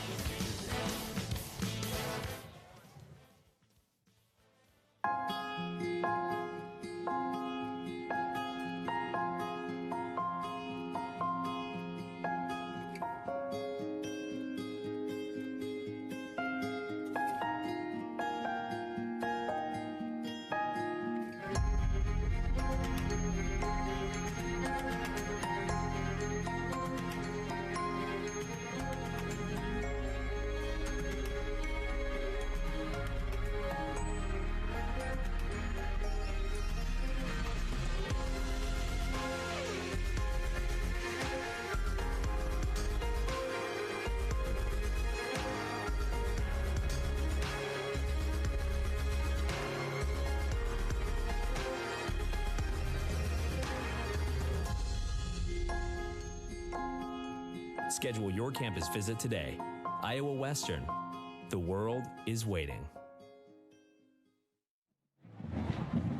Along with Megan Scolio, who is down on the sidelines. We'll hear from her at the end of the game tonight. There's John Schreiner. I'm Gary Sharp. Those are Creighton Prep students who have gone from a whiteout, John, to a whiteout. For some, they haven't been out in the sun very much. Their student body, which supports their athletic team so well. Pretty easy to support your athletic teams at Prep. Boy, are they on a heck of a run of success in state championships. They took over springtime in Class A. They have taken over a little bit in this game. Down 8 at halftime. now up by a touchdown with 7:31 to go after Elijah Burtz races into the end zone to put his numbers at 262. Hauling the luggage tonight in a rivalry game at Phelps Field. Prep won this game last year 38-3. 2 years ago they lost 41-0. Here's the kickoff. It's short. It's returnable. Coles with a lane, cutting to the outside, to the 35, to the 40, to the 45 in midfield. Doesn't it seem like when Westside needs a play tonight, they get a play from Schwiegert or Coles? Yeah, Jaden Coles has been big. His stats aren't going to be astronomical like those of Elijah Burtz, but he's just made play after play after play when he's called upon. And right there, a big kick return to spark this offense when they need a touchdown to draw back level. They will need Dylan Plotz to work his magic again. The top quarterbacks in the state of Nebraska. He's got weapons galore. He's got 3 wide receivers. Coles will make it a 4th. Lone man in the backfield. First down and 10 for the Westside 49. Down to score. Pump fake. Schwiegert catches it. Let's just go back to the last series. I think I said the same exact thing. Yeah. Schwiegert tonight with his catches, that marks. Schwiegert with the catch. And about 6. It's just too easy. It's like stealing out there with Schwiegert. You can't cover him. 11 catches, 106 yards on the night. Big numbers, crooked numbers tonight. Coles has had some nice numbers. Tries to move ahead out of the pile. Michael Sunplates comes with a football, and people are like, not so fast, my friend. So a pickup to the 42, and it is 3rd down and 1. Feels like a big one, doesn't it? Feels like a big 3rd down right here. Westside needs to answer with a score. Plotz straight ahead with a final push. He's got a 1st down. Plotz with a push, made it 31-31. And that was the big fullback. Nielsen came in and just drove his quarterback forward with a nice leg drive. So a key 1st down. Westside looking for the matching score. Kind of fun here in the second half. All kinds of offense. If you're a defensive coordinator, you turned the channel a long time ago. Snap back to Plotz. Steps up in the pocket. Fires downfield. Wide open is Coles. He makes the catch. Inside of the 10. Inside of the 5. Touchdown. Oh, my. There's that man once again. Big play needed. Big play delivered. Jaden Coles shifts out of the backfield to the slot. Brett Freund told us this week that they would do it some. Comes up with a huge catch. Touchdown, Warriors. Busiest man in the stadium tonight, outside of our statistician, Joe Ziski, is Jaden Coles. Another fine catch. He's done it on the ground. Now he does it through the air. And what a nice placement of football by Dylan Plotz. Jack Bush in to try and tie this game up again. We are 38 up, 38 down, 6:03 to go. And Jaden Coles now the 3rd Westside receiver over 100 yards. He's got 9 for 124. To go with Schweigert's 11 for 106 and Weideman's 5 for 112. Asking for a friend, how do you think the respective defensive coordinators will enjoy that Saturday morning film session? Man, they are going to need Pepto-Bismol because they're going to be sick to their stomachs watching this game film. It really, for future opponents at Westside, it throws some quirks into your preparation because there are so many different weapons offensively that Dylan Plotz has at his disposal. He's such a good quarterback and has such a sense of where guys are going to be. He's throwing guys open tonight. That's not easy to do at this level. No, Plotz is a phenomenal quarterback. And we talked about him last year, perhaps being in that upper echelon of quarterbacks in Class A. You know, we were talking about guys like Jack Strong and A.J. Hubner. I think Dylan Plotz here tonight is sending a message that he believes himself to be one of the top quarterbacks in the state, regardless of class. And I think we can take away from this one, he's every bit as advertised. So what will Prep do? 38-38. Good look at Dylan Plotz, the senior. He'd like to knock off Prep in his last game against his rivals. There's the kickoff, returnable. Out comes Harold with Bartling blocking in front, and Harold's got a big return. Yeah, now it's just kind of all big games. We've crossed that threshold of looking for defensive stops. Why not? Why not? YOLO. Guys are making big chunk plays. And Charlie Harold with a long return. And now it's Sam Bonebreak, who has really come of age in his first start as the Junior J quarterback here in the second half. And he gets excellent field position in a 38-38 game in his own 42. A couple of ticks under 6 minutes to go in a high school football game that is nearly 3 hours, not only with all the scoring, but also with a lot of those. Another penalty and another penalty on Creighton Prep. Tim Young told Megan at half that he thought they'd shot themselves in the foot through the first half. It had been abated a little bit here in the second half, but the old yellow flag monster has reared its ugly head again. Tim Young is one of the most mild-mannered guys you'll come across. He gave a little hint there that he was not happy with all the flex. Here's an inside handoff to the fullback for Prep, and minimal yardage right into the heart of the defense, where that defensive line for Westside that is outweighed by a fairly large margin by Prep has done a good job tonight. And there they were able to stop Luke Sims. Sims has had a big night on the ground, but could not find a crease in the heart of that Westside defense. Maybe got a yard or two to the 40. Second down, clock continues to run. 38-38. It was 21-13 at halftime.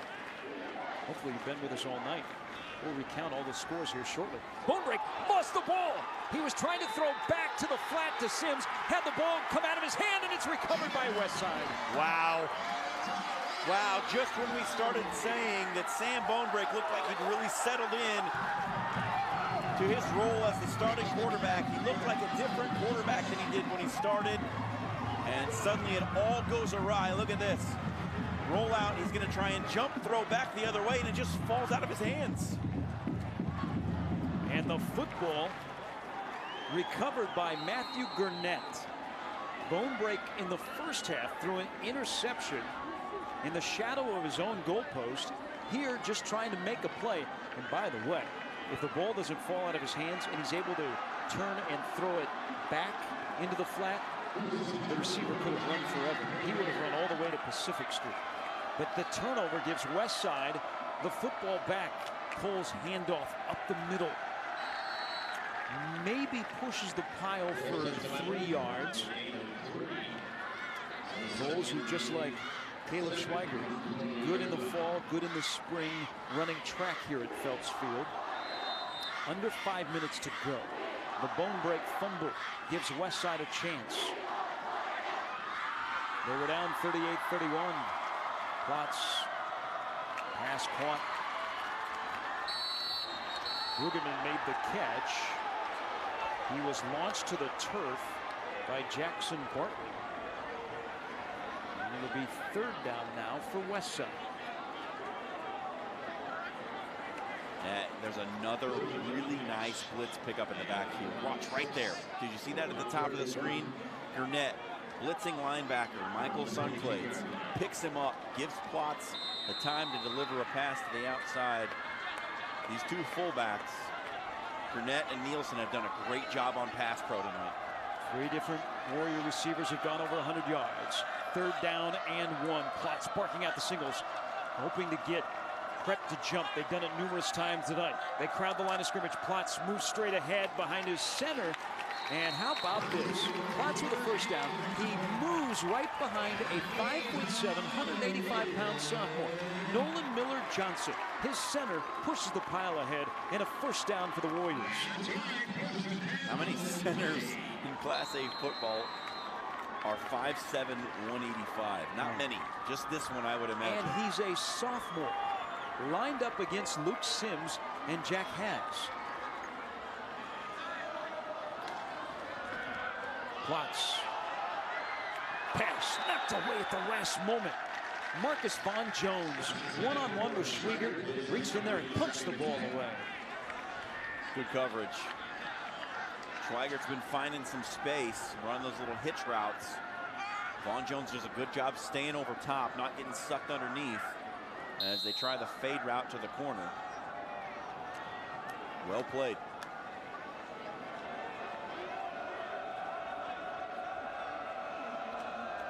Jack Bush has made a field goal here tonight. The place kicker for Westside if need be. 2nd down and 10. Snap back to Plotz. Good protection. Now the pocket. He runs out of it, and he's got room. And he has close to a 1st down. We saw him do this in the 1st half, John, and it ended up inside of the pylon in the end zone for a score. Yeah, just great awareness. That Prep defense dropped everybody in coverage. There was nobody coming. He looks off to the right, so the defense shifts that way. He just turns, comes back to his left, and puts up a nice gain on 2nd down.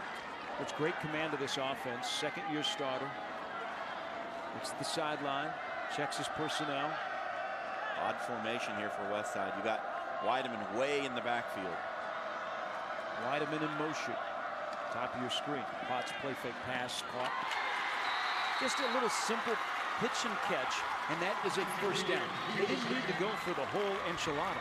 They went for a quick little hitch for 3 yards. That's all they needed. Schwiegert with a catch, 1st down. Timing route, and those two have such a great understanding. You talk to Brett Floyd about, Dylan Plotz is a guy who brings other guys in to work out in the offseason on his own because he knows what they're doing so well, and it's a testament to what you're seeing here tonight. You set it down to the 9-yard line, hand off to Coles, and he is upended by Stephen Crotcher, the junior will linebacker.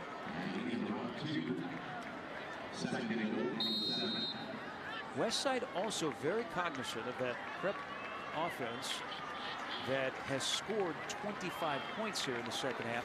They don't want to give them as much time as necessary, so the play clock is going down to single figures before Plotz is snapping the football. 2:37 to go, 38-38. Play clock at 2. Handoff, Coles for 2 to the 5-yard line, and now it's 3rd down. The clock continues to run, and Creighton Prep will take a timeout, and they have 1 remaining. So with 2:27 to go, it's going to be 3rd down and goal from the 5-yard line. 38-38. This has been a lot of fun. Game time on YurView tonight. The 1st of 9 in the regular season. Millard North, Millard West next week.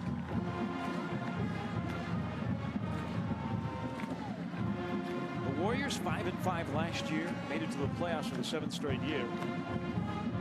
And a little unknown coming into the season. Well, they're known offensively tonight at Millard South on Thursday, at Omaha South, the Northwest at Central. We'll see them at Central on the 22nd, against Burke here on the 29th. Lincoln North Star, Bellevue West, and then at Norfolk. They're in the district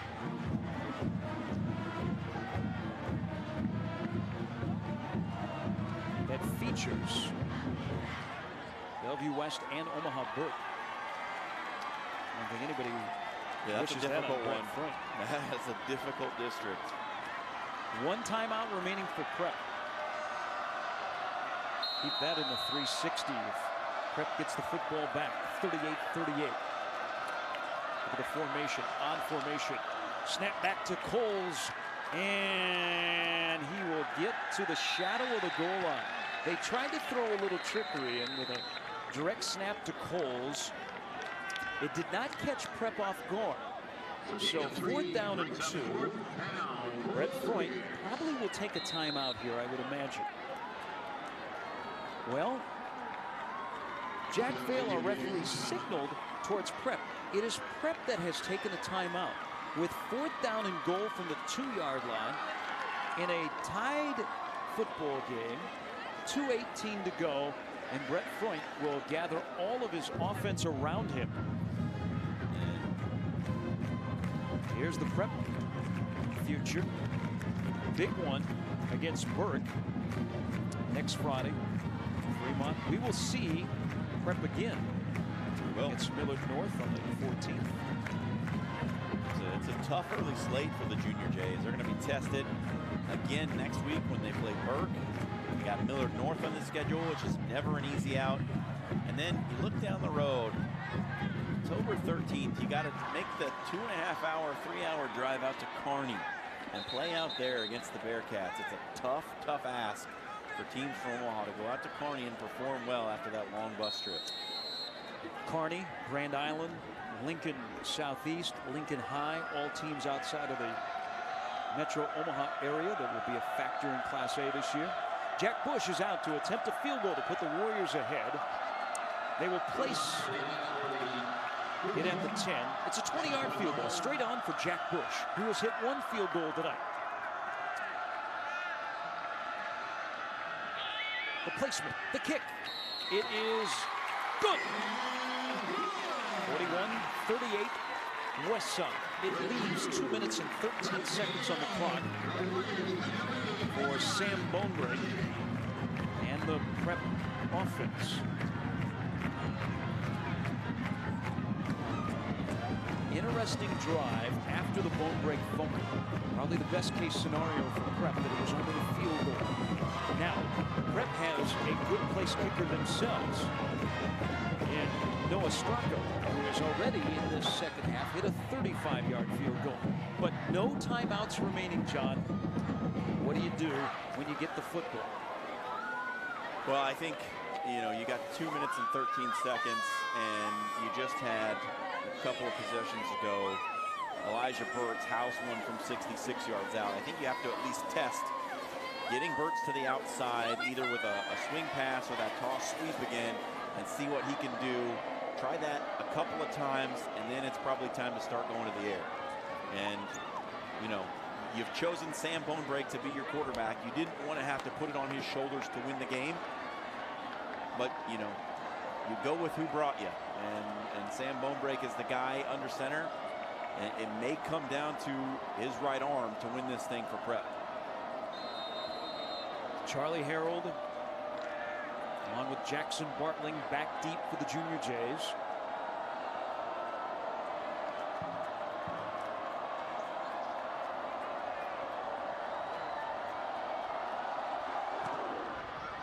Line drive kick. Harold will field it at the 10 off his shoe tops. Or Bartling, I beg your pardon. And a good special teams play. Coming in to make the tackle is Grant Tagey. Here's the scenario with 2:04 to go and no timeouts. Junior Sam Bonebreak in his debut at quarterback for Creighton Prep will come out and snap the ball from the 26-yard line.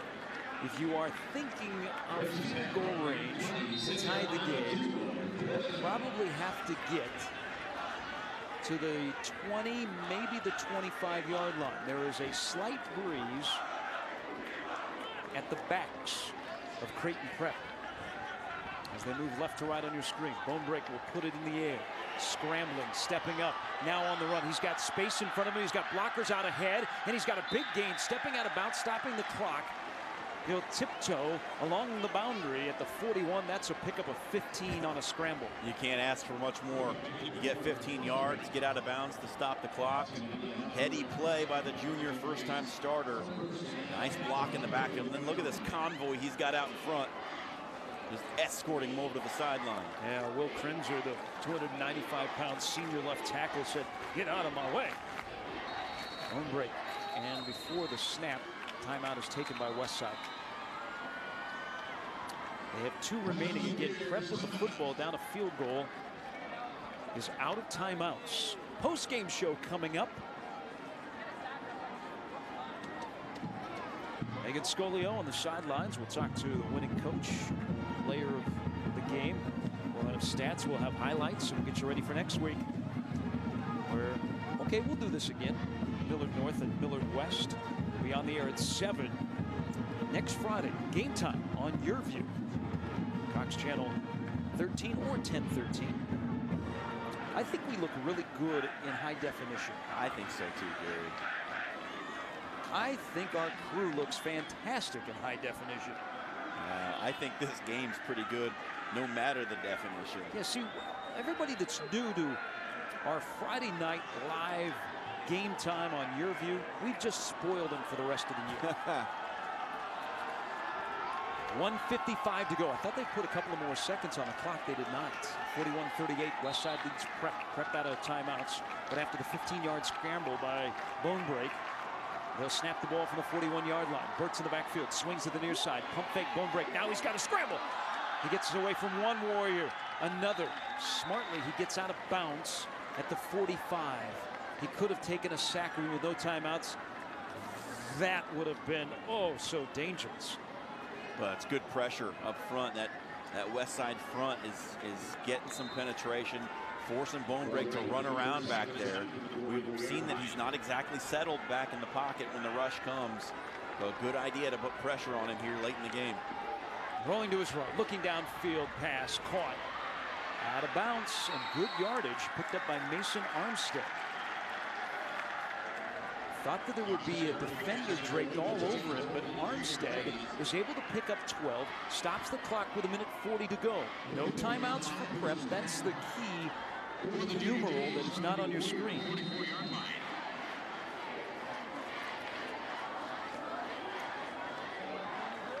Bonebreak checks his left wrist, looks at his personnel, stares at a three-man front. Lots of cushion for the wide receivers. Bonebreak rolling out again, looking downfield. Now he's got to tuck it, pulls it back, throws it downfield. It is caught. Or no, it is incomplete. Mathis, the tight end, could not put the big paws on it. Does stop the clock, and now it's 2nd down and 10. Still, Sam Bonebreak with a cool head back there, just dancing around, staying out of trouble, buying himself a little bit of extra time, tries to dump it off to his big tight end. Prep asked for the ball to be moved to a different hash mark, closest to us. 2nd down and 10, 1:32 to go. Westside wants to know why the clock has not started. Snap back to Bonebreak. Pass caught by Mathis. Rumbling and a tumbling inside of the 35 before the big tight end at 240 pounds is pushed out of bounds. He was nearly a 1,000-yard wide receiver from that spot last year. How about the big man? Hasn't really shown up on the stat sheet. Dealt with some cramping issues. Hasn't been involved in the passing game too much, but down the stretch when they need him, Mathis has been there. All Nebraska last year. Ball is on the 33-yard line. 1:27 to go.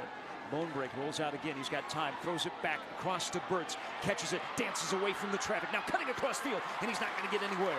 Good job by the Westside defense. They were able to track the speedy Burt's. And now the clock is running. And Prep has got to hurry up. Yeah, it's a good job to force him back to the inside on that screen play. There's no help to the outside. You've got to turn that. Matthew Gurnett has had a really good second half for Westside on both sides of the ball, and he made the tackle. Under a minute to go. Bonebreak again rolling out. Flag is down. Bonebreak is down as well. Sacked back at the 42. Brought down by Daniel Opperman. That big cast on the left hand. The flag during the play, I think it's going to be a hold, will be assessed to Prep. Kevin Vale, our referee, asked Brett Freund, do you want to decline it? You want to take the sack? That puts the ball back at the 42-yard line. It was a loss of 9 yards on the Opperman sack. I think the decision's pretty clear. You definitely decline it, right? There have been things tonight that have not been so clear. Well, let's see. Oh, illegal shift. Illegal shift. It is declined by Westside. They take the sack. See it here. Yep. Yeah, just took a step backwards. Mason Armstead, the wide receiver. Took a step backwards right at the snap of the ball. 3rd down and very long. And the clock is running. No timeouts for Prep. They're down a field goal. Bonebreak needs to get a big pickup here. Chased out of the pocket. Throws deep down the field and out of bounds. Prep is looking for a flag. And I thought there could have been one thrown there, Gary. The wide receiver Armstead angled towards out of bounds. May have been escorted there. Take a look here. Look at that. Oh, what a great, great shot. I think there could have easily been a flag thrown on Tyson Guzman. 28.9 seconds ago, and now it is 4th down. Prep has to get to the 23-yard line or this game is over. Biggest play of the night for Sam Bonebrake. He'll roll out, look downfield, throwing downfield. It is caught. Is it a first down? Thomas Corpus makes the catch. It is a first down. 23.1 seconds remaining. They are in field goal range. Looks like Bonebrake's going to spike it.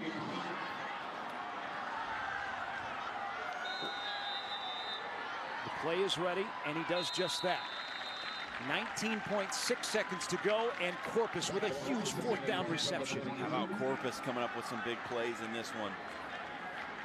Wow, has to go down, pick it off the turf, but comes up with a big play, and now Creighton Prep, perhaps one shot at the end zone to win it. From here, it's a 39-yard field goal to tie it. Bonebrake wants to look towards the end zone, fires towards the end zone for Armstead. It is caught! Touchdown! Holy moly! Mason Armstead with a huge catch in the back of the end zone. Wow! How about that?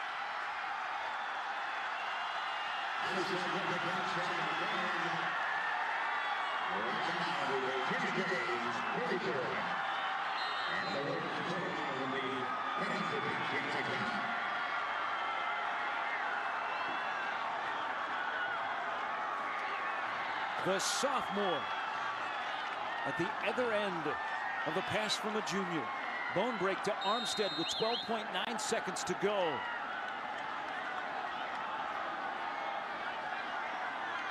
And Noah Stracco is out. He thought he might be coming out for a game-tying field goal. He's out for a PAT. It is good. Down 21-13 at halftime with 12.9 seconds to go. Prep now leads Westside 45-41. What a drive, what a throw by the junior Sam Bonebrake in his debut. And Armstead just beats his man to the back of the end zone. Stegman just not quite in the right position. And Armstead comes up with the big, big play. 45-41.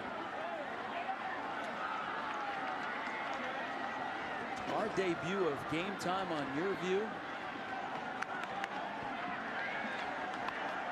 Not bad. Oh, what a way to start the season. I think we're going to be spoiled. Now, still 12.9 seconds to go. Westside needs a touchdown. They do have 2 timeouts. Long discussion on the Prep sideline on what they will do with the kickoff. Squib it, let the clock run.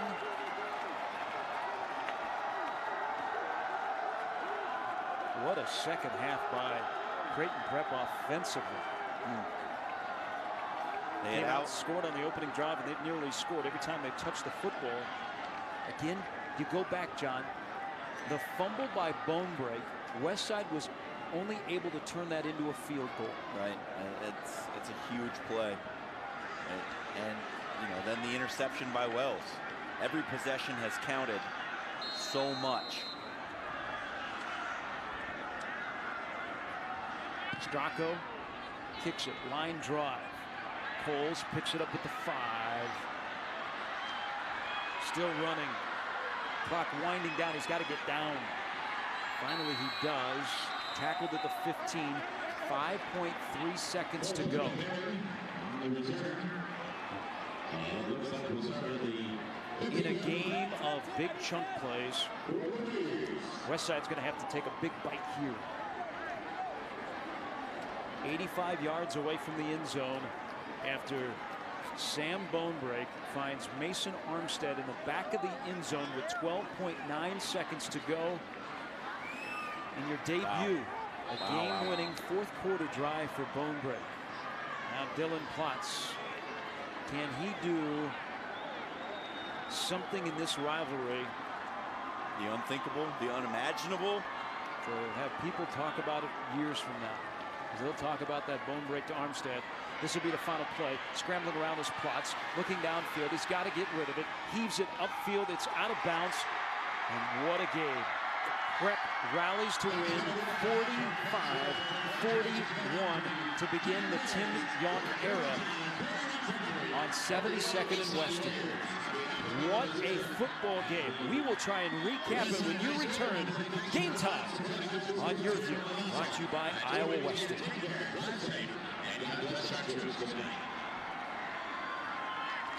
Where will the next generation of caregivers come from?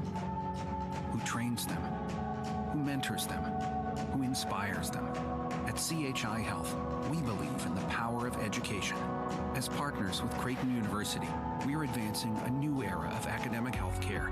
We're researching and collaborating to bring more minds to every case, every patient, every day.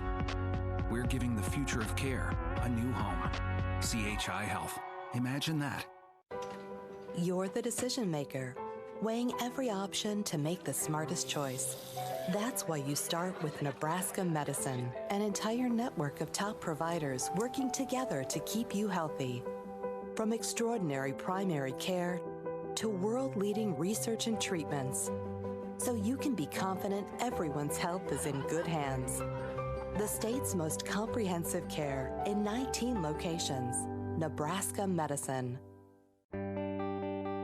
Woodhouse Chevy Buick. Find new roads. Climb into a 2017 Chevy 1500 Double Cab LT for just $299 a month. Or hit the trails and lease a 2017 Chevy 1500 Crew Cab LT All-Star Edition for $389 a month. Drive away in a 2017 Buick Enclave for only $35,685. That's $10,000 off MSRP. Experience the difference. Purchase with confidence. This is Woodhouse Chevy Buick. Brought to you by Iowa Western. The world is waiting.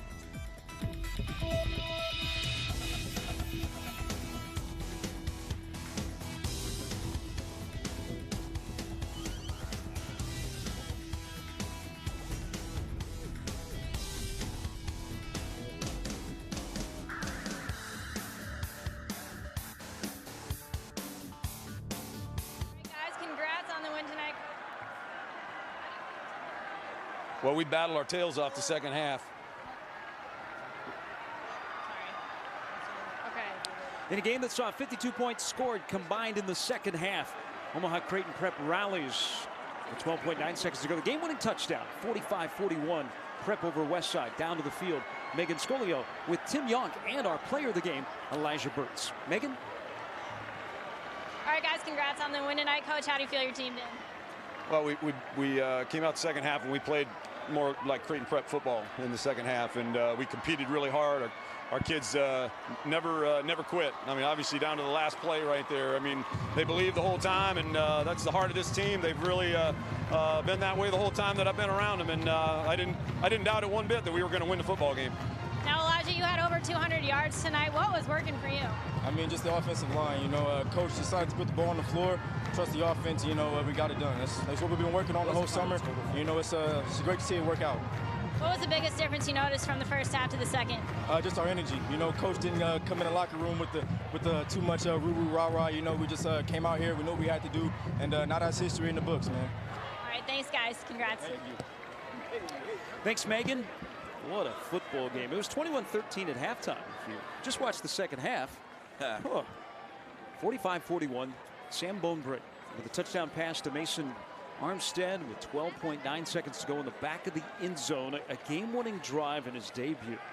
We'll be talking about that in the hallways on Monday as the Prep Junior Jays celebrate with their students. Those white helmets and Tim Yonk are both 1-0. Pretty impressive performance.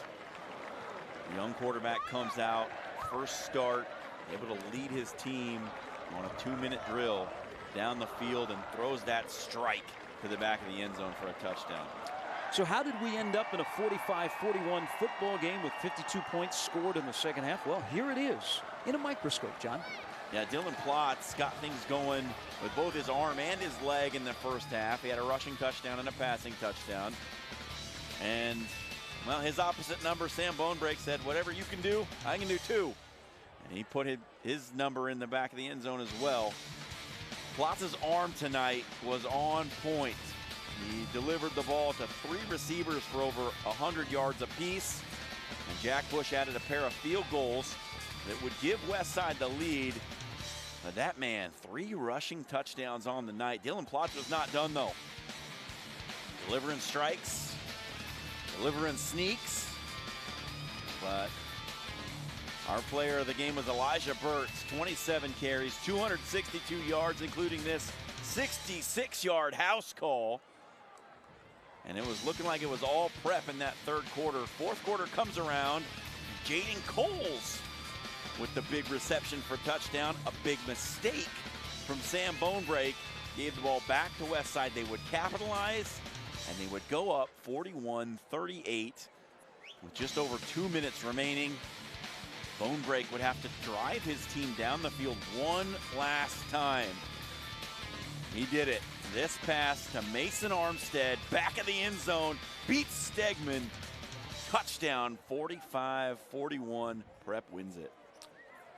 All kinds of numbers tonight. Crooked numbers, as John mentioned. Westside had 3 100-yard receivers. Big night for the quarterbacks. Dylan Plotz, Sam Bonebrake, our player of the game. That's probably where we start. Prep on the ground, 27-262 for Elijah Burtz. Yeah, and Sam Bonebrake, 6 carries, 49 yards. And Luke Sims, 8 for 65 and 3 touchdowns. For Mason Armstead, he had 7. He only had the 2 catches tonight, 34 yards, but the big touchdown, of course, the leading receiver for Prep was Tom Corpus, 5 for 86 for number 13. Had himself a pretty nice night. For Westside, Jaden Coles, 17 carries for 80 yards and 9 catches for 124. That's a pretty good night on most nights of high school football. Just came up a few points short here tonight. 45 carries, 45 attempts, 28 complete for 375 for Dylan Plotz. A good showing for him in the loss here tonight. And we will see both of these teams later this season. We'll see Prep in a couple of weeks against Omaha Burke. And we will see you next Friday night at Buell Stadium in Millard. Another rivalry game, Millard North against Millard West. Airtime 7 o'clock right here on YurView. Game time is available also on YurView.com. All kinds of options. We'll do this again. 45-41. Prep defeats Westside with a game-winning touchdown with 12.9 seconds. For our entire crew, for Megan Scolio, for John Schreiner, I'm Gary Sharp. We'll see you next week. Prep over Westside, 45-41. Good night, everybody.